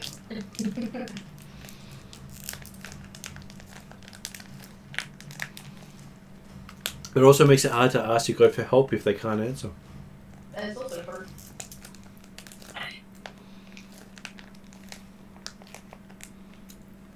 So what does Chauvel want to do after she touches herself?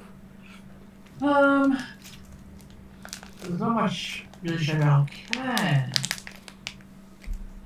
Chauvel will draw out her sword, and then that'll be it. I'm pretty sure. Okay, one sword out and ready. Mm-hmm. Not a bad thing to do. Then we're up to Zal. What does Zal wish to do? They are within 100 feet of Zal. 100 feet.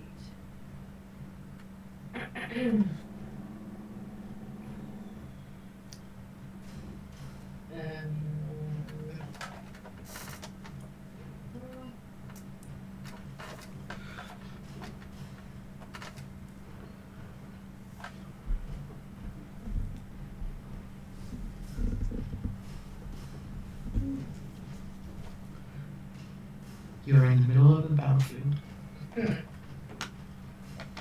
Yeah, You're welcome.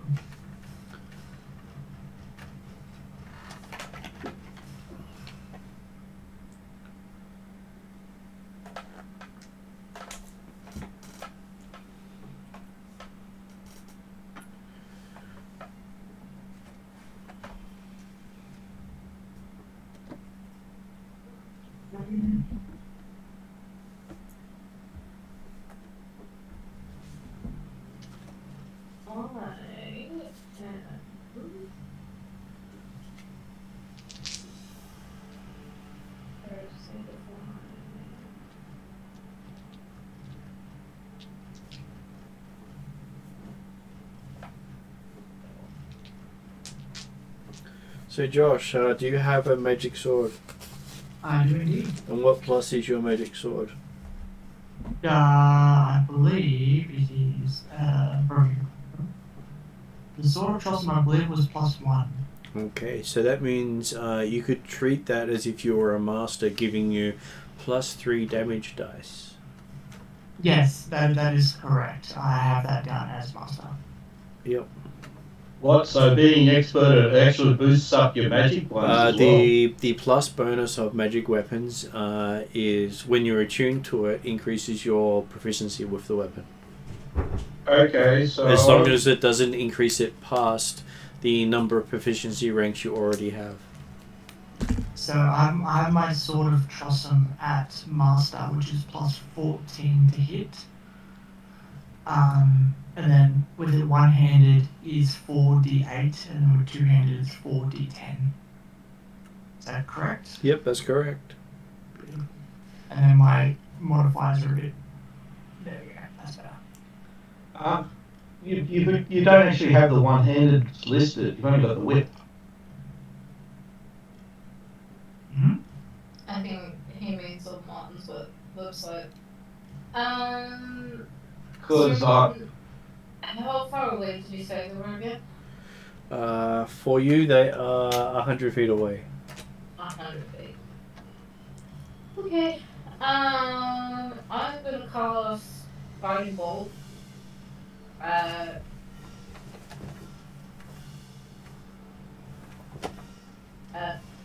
4th level.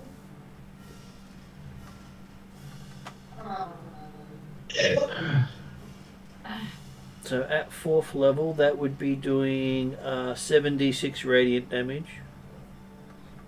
76. Yep. Because that is 1d6 for each level, and because it's a first level spell, you don't get to add your implement to the damage roll. Yeah, not till next level. Is that right?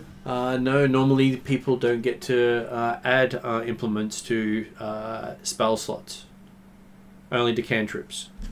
I thought when I was reading through the spear stuff, oh, maybe I read it wrong.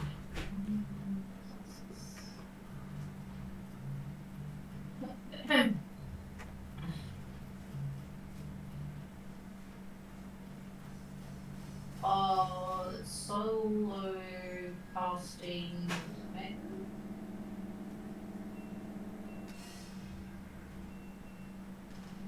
Casting is only heightened bonus action you get as a free.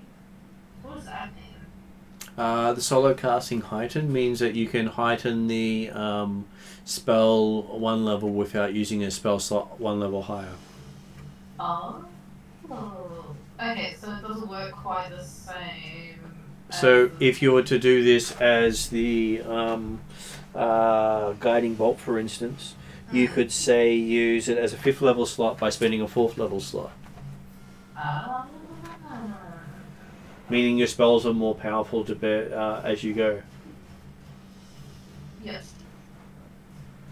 Oh, so it's kind of the same, but not quite. But it still makes them powerful. You're in the ballpark. In the meantime, I cast Guiding Bolt, which is 76. Although I have Guiding bolt. yeah. You got to make the spell attack. Yes. Yep.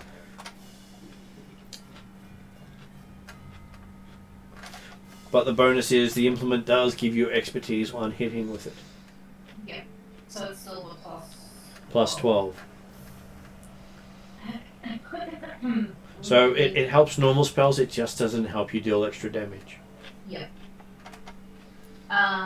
28. 28 is definitely a hit.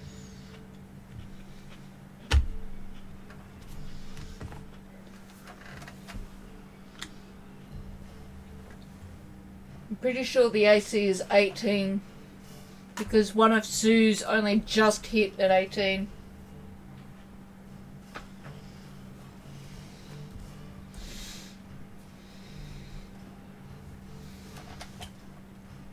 Although no guarantee. 24 radiant damage. What you doing? Oh, seeing if it would hold it. So 24 radiant damage. Yep. And the next attack roll made against the target has advantage until the end of my next turn. Yeah, let me read this. When I hit the target takes radiant damage, and the next attack roll made against this target before the my next turn. Yeah, so only the next one gets advantage.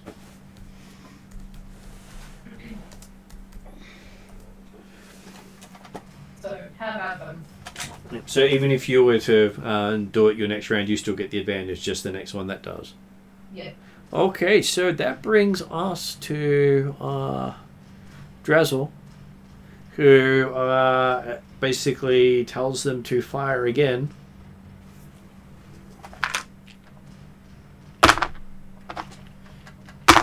Unfortunately, using up your advantage because he was the next person going. That was kind of the point.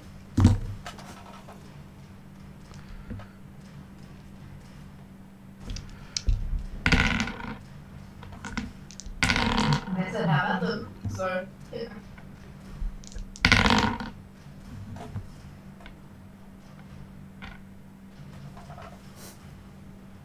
By the way, the photo that Ariadne sent of Brazzle's thing, not that I can see it on camera at the moment, but the photo looks cool. Yeah, he's wearing a cape. I should take a photo of the back because his cape is pretty cool. And I'm like, I didn't realize that if you're a Oh, that's cool. if you've got wings, you could also wear a cape. So guess what Calcrix is getting now? Okay. She's getting herself a cape. Nice. That's really cool. I don't know Those if ones that you painted the other day, Martin? What was that? Were those ones you painted the other day? No, I haven't painted any for over a year. I'm looking at doing some painting this weekend. Tomorrow. Oh, that was this weekend. Sorry, I thought it was last weekend. For some reason. God, The week has gone badly because you have been feeling crap. Yeah. Yeah. And there is the front view of him telling them to attack. That's a really cool miniature. Well, I thought I may as well pull it out because I haven't pulled out many of my miniatures for quite a while. Okay, so Just a little bit of fun. If you go into Messenger and just write "yet" into the D&D Friday group, you'll give yourself a great laugh later. Just trust me.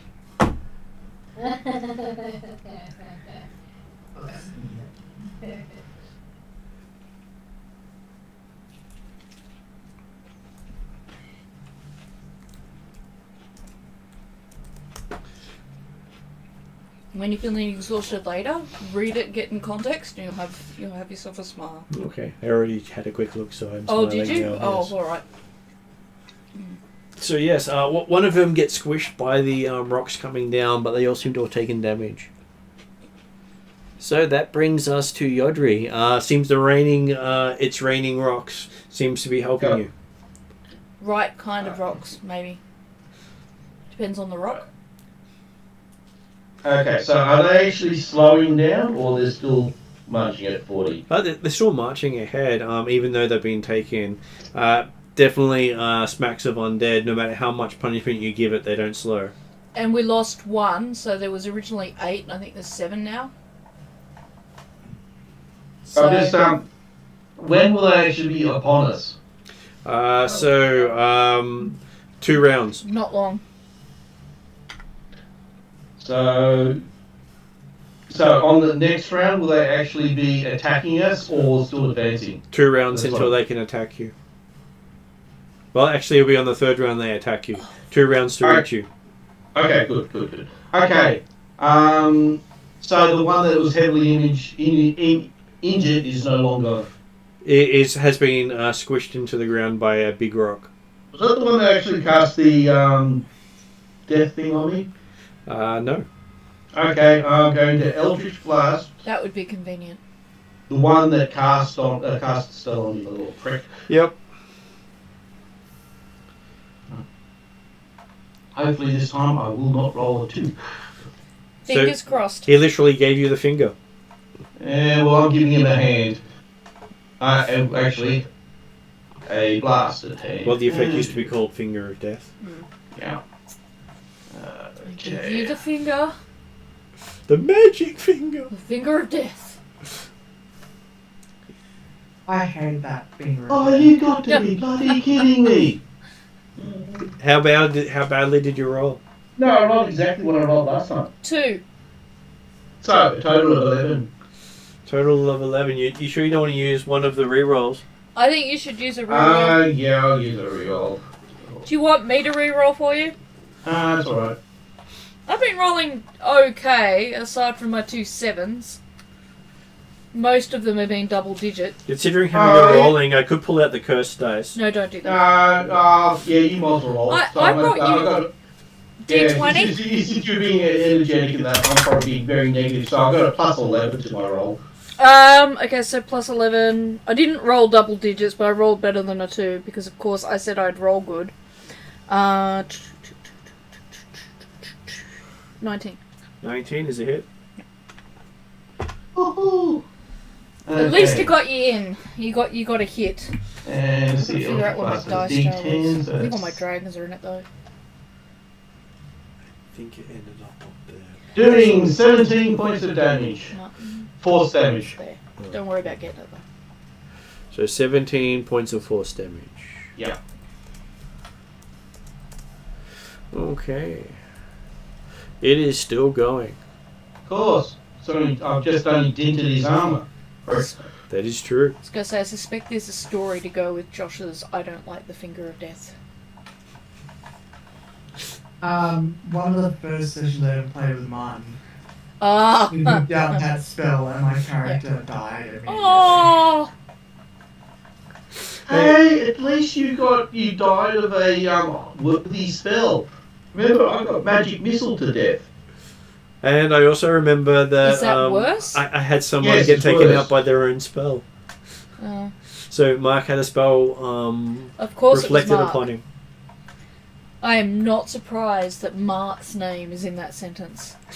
Well, he was using it in visual sight of his opponent fairly frequently, so they then built a contingency to stop it. Yeah. I was just reading up on contingencies. Okay, so that brings us to Imni. Do you wish to start hitting the one Yodri's targeted? I think that's a good idea.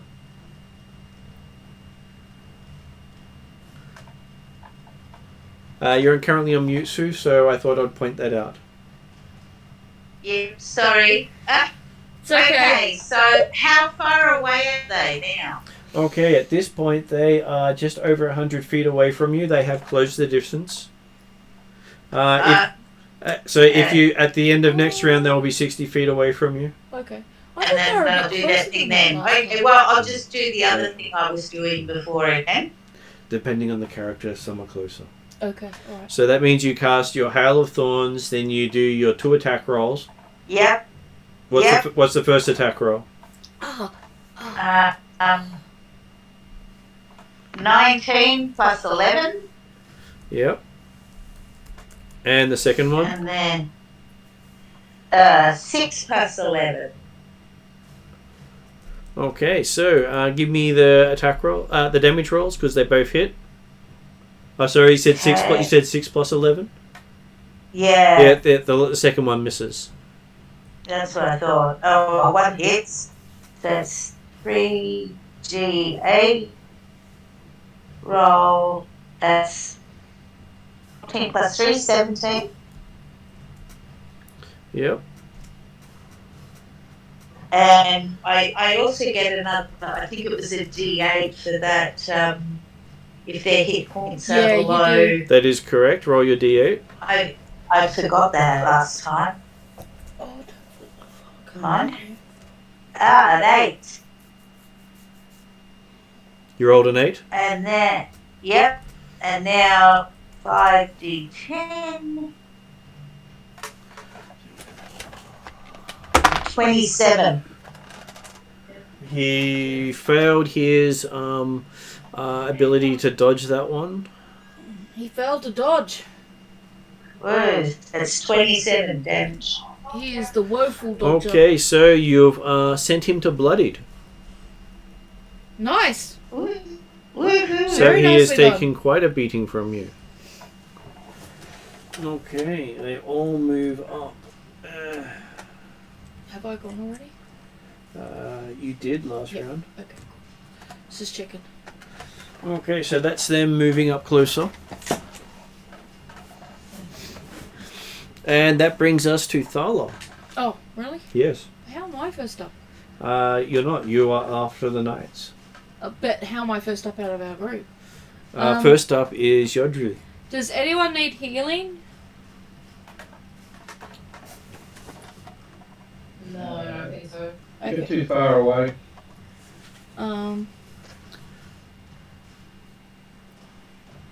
I gather if I grapple these guys, they'd probably kill me. Is that right? Well, if you get, they get to each make an attack roll against you if you leave their threatened spaces. Okay. Can I?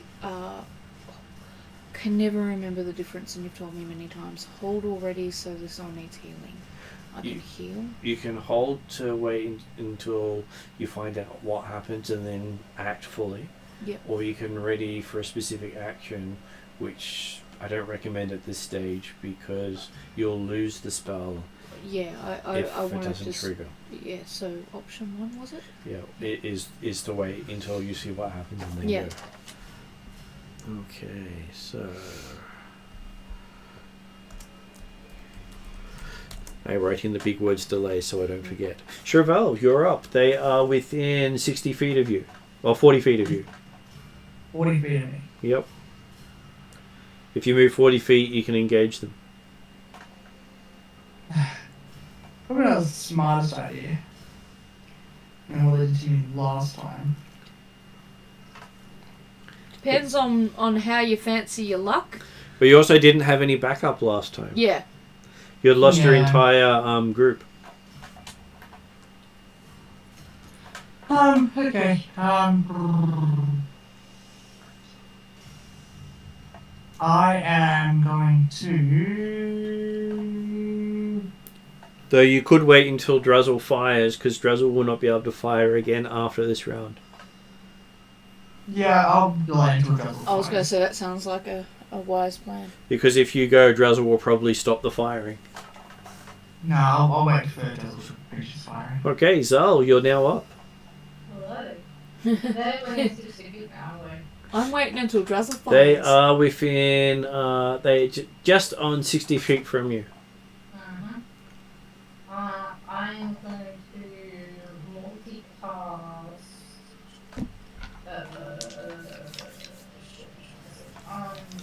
That's a weird spell. Shit, which one is it?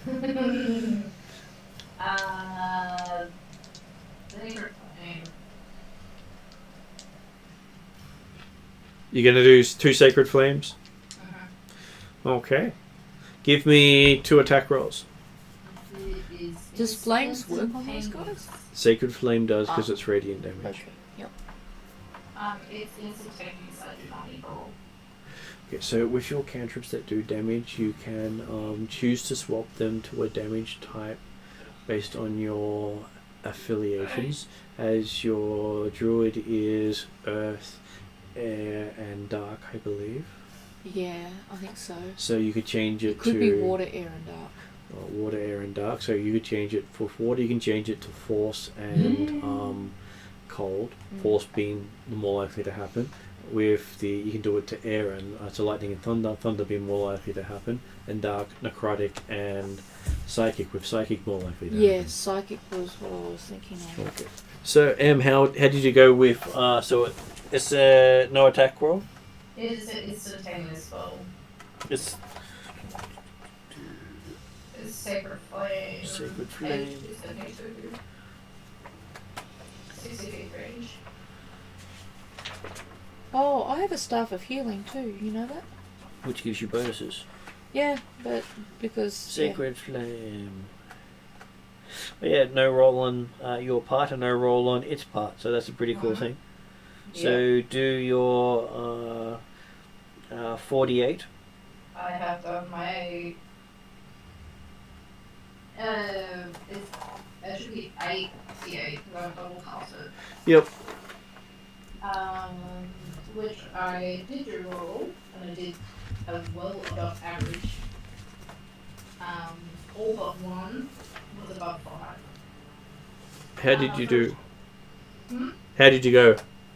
Total of 44 radiant damage. Okay.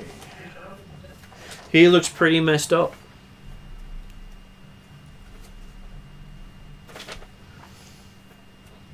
as in bloodied. Well, he's already been bloodied. So now he's I been. see. Yeah, Imni did the bloodying, and now Zul's followed through by messing him up. Okay. I did 44 radiant damage. And Drazzle basically commands them to fire again. Well, he did a lot better that time. Hoping that's good.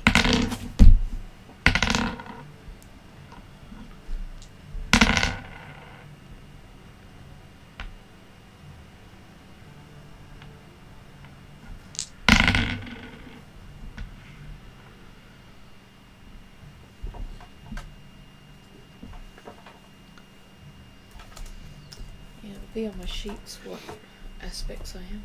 Okay, so it was a rather devastating barrage coming from your back lines. You think critically hit all the Dread Knights coming your way, taking them all to the bloodied status. Wow. Nice. And taking one of them out of play. Is that the one that I just messed up? Pretty much that one you just helped mess up. Nice. But basically, it's a single unit. Imagine taking up one square, and there I've just got numbers to give you some idea of what you're facing. So that brings us to Chauvel. You've just seen them. They've all been beaten up quite badly. Beautiful. Chauvel is going to move half the distance to close within 30. Yep. She is going to then. Charge. Well, Valve Immunity 1 for a bonus action. Yep. So I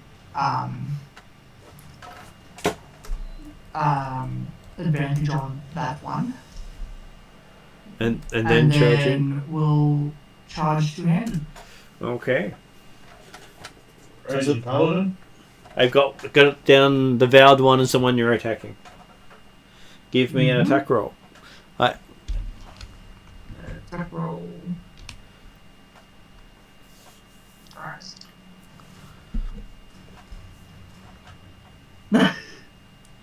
I rolled a 2, and then my advantage is a natural 20. Woo! 34. 34. Okay.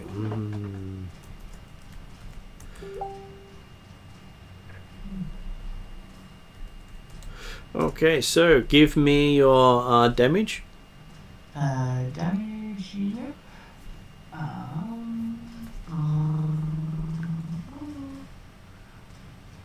I deal 4d10.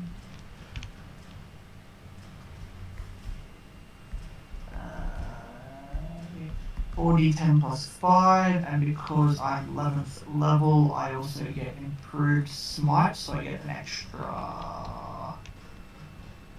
1d8 radiance. Oh, and may as well, why not? Let's just go all out. Let's cast Divine Smite at, I think I'm 3rd cast level, is that correct, Martin? To do as 11th level, let me see, I think that's 3rd caster level. Yes. I will check while you continue. Okay, cool. I'll do the regular here, but if I am third caster level, actually I'll cast it at second level because I know I'm second level always. So I'll do the Divine Smite at second level.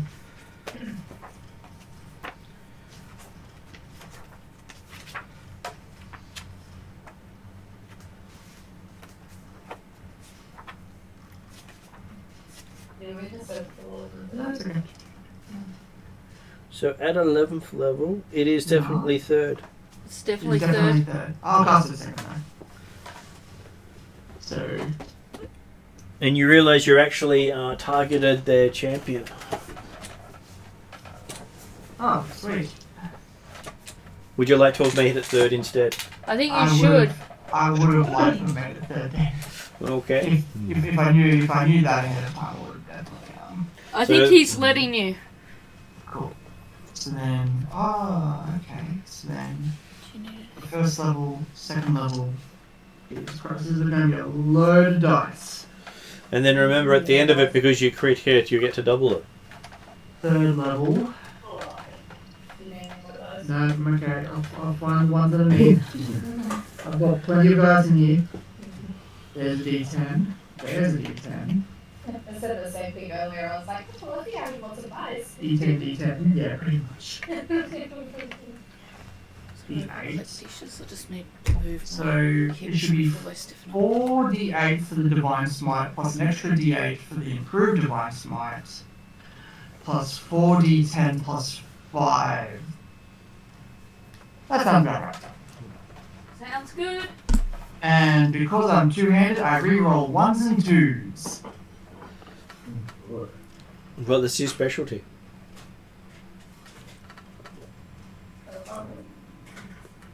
So re-roll this, and that.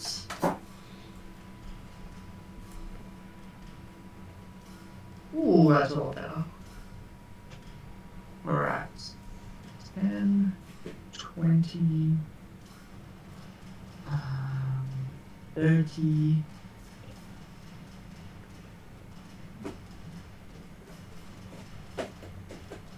35, 41, 48, 57. Doubled is 114. He's dead. Jesus Christ. This is taking my hit points! Whack! Yeah, this is for fucking. And then he's got an ability called reverse damage. Yeah, Reflex. he's got the Uno reverse card. Yeah. Okay, so you've dealt, in total with the group, 337 points of damage to him, Wow, Jesus. and he's still standing. Jesus Christ. He must be hurting. He probably is, but he's still got hit points left. He might have Do only I 340 get to- hit points. So, do I get to also use my second attack? You do get to use your second attack if you wish to, and he's still bowed. Alright, how about you use the thing? Die already. Not as good. 27. 27. Okay, that's a hit. Do you want me Yeah. to roll the damage? No, it's okay. I actually have all the dice out already. Again, I will pass Divine Smite at second level. Third level. I have to quickly also realize how many slots I have at third level. Well, you have 3 slots at third level. Oh, cool. Beautiful. I checked. Yeah, why not? I'll spend the second one. Well, hey, if you take out the commander, that will probably demoralize the army you're against and possibly make their undead go bye-bye. That's what I'm hoping. Flop the dice, rerolling them on 2s. That's a 1. That's Just so you know, 1. that's also what Tuesday faced. Holy crap. What the hell is that thing? It's a Nightwalker. Definitely not as good for this one. 10.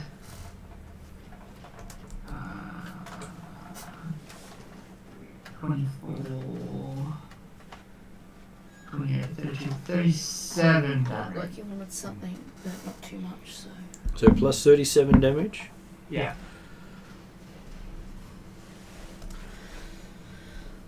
Surely it will fall soon. Okay, so there is a crackling noise. Ooh, looks As like you this hit might be it. it. Mm-hmm. Maybe. And you hear a voice come through saying, "I will return." As boom, he disappears with a big explosion, giving you a reflex saving throw. Oh, Reflex saving for yeah. Mhm. So dexterity saving throw. Dexterity saving throw. Is it more? Bugger. Oh, sorry. Do you want me to take it away? Dexterity saving throw.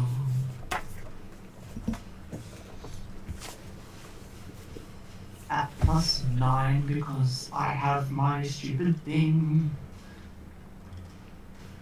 And just a tiny bit of mold. Yeah, well, if you didn't manage to take him down, I would have been able to take him down. 22. 22. Mm-hmm. Okay, so Yeah. when the dust clears, everyone sees Chauvel with her flaming hair all stuck out backwards, solid for the first time since they remember seeing her. Is the face covered in soot? Her face is covered in soot. Does she appear uninjured but for... Appears that? thunderstruck. Yeah, okay, yeah. Yeah. I couldn't help it. I was going to say, you guys could make a pretty good harmony there. And with the sound of that, the other warriors travelling with him in the group all fall over. Oh, well, I guess that's good. Oh, wow. And the army, you see at least a quarter of the army fall over as the rest of them retreat back into the veil that they have protecting them. Do you think you delivered a major blow on the master? Well, slow down the army finally. But the master now has his eye on you. He has his eye on us. Well, he's specifically interested in Imni. Yeah. Wouldn't he now be interested in the lone paladin that rode away and came back and then thumped him? No. When the skeletal knight reforms, he'll just go after him again. Okay, so in other words, he's just got a he's now got an arch villain or whatever. A nemesis. Nemesis, that's it. I prefer to use the term stalker, that's more modern. It's surely more applicable. So, what did you guys think for the army done like this? That's cool. Because I wanted to give you a chance to actually see a more of a scaled battle instead of just a couple of people on the field, realizing that each unit here represents a lot of people. That was cool. It was good. How big this is. How fucked we are. Well, if the paladin didn't do his That's what I said, Josh.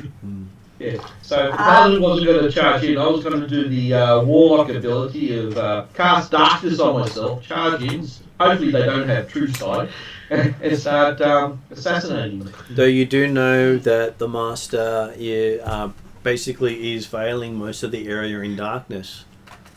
So you expect most of his troops have the capacity to see in darkness. Yeah, but not but they may not in magical darkness. Yeah, just be careful. Hey all, I got Yep. a really early morning. Yep. So thank you for playing, I'm gonna Sue. head off. Thank you, Sue. Thank you. That's alright, thank you. It was awesome. Yeah, if that didn't work, I might have gone through the mirror image of myself and have multiples of me attacking one of them. Yep. Yeah, that might have worked. Would have given you a couple of saves. He could have been getting a couple of saves, but yeah, I wanted to see if they could actually see in darkness or not. I'll tell you what, I'm awful glad Chauvel got up though. So just so you know, Ross, yes. The Yes. answer was yes. About What, true so they've sight. got devil sight, have they? No, they have true sight. True True sight. sight, yeah. Yeah. Yeah. But the thing is, I didn't know they were leeches. So that they're basically they were the equivalent of personal bodyguards of the master. Yeah. Yeah, because I just thought they were just strong skeletal knights. He sent his crack unit out to deal with the upstarts. Because he expected to have completely annihilated and gone around the map by now. Does that mean we are upstarts no more? No, we're still upstarts. We're the, Where's the map? he would have gotten away with it if it wasn't for us kids. So basically, if you can see the map, I am going to see how there is a bend at the top of the map of the lake. So Fort Lakeside.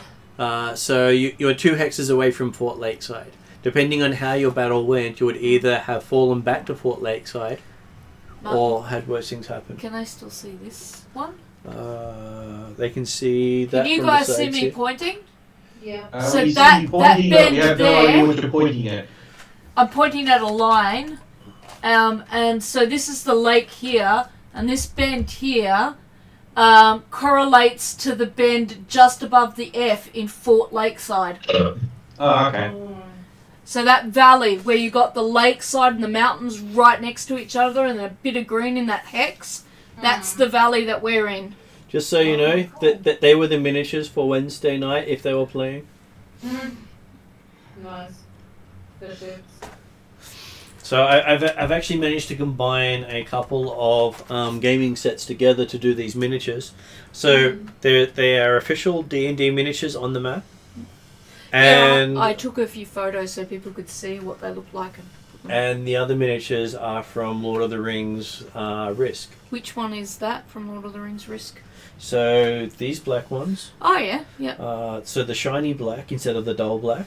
Yeah. And the shiny red instead of the dull red. Yeah. And over here it is the shiny gold and the green. So even has little eagles. Eagles, yep. I like the eagle you found to represent me better though. That's one thing. True sighting goes through mirror image anyway, can't it? Yes, it can. Yeah. Yeah. Yep. Yeah, I really love the layout. And so it would be interesting to see What is how it this progresses. supposed to be? Is this supposed to be supposed like to be fortifications. fortifications? Yeah. So tomorrow we'll be doing painting. We'll see how that goes. We understand. I suspect you'll be resting as much as you possibly can. Funny enough, not so much. We've got a few things to do tomorrow. I imagine you always have a few things to do. Well, with a child, it never stops. So I was going to put it on end credits, and then you can talk a little more clearly. Yeah, And okay, so Yeah, we'll no, be I back in a figured you moment. guys would head to bed soon.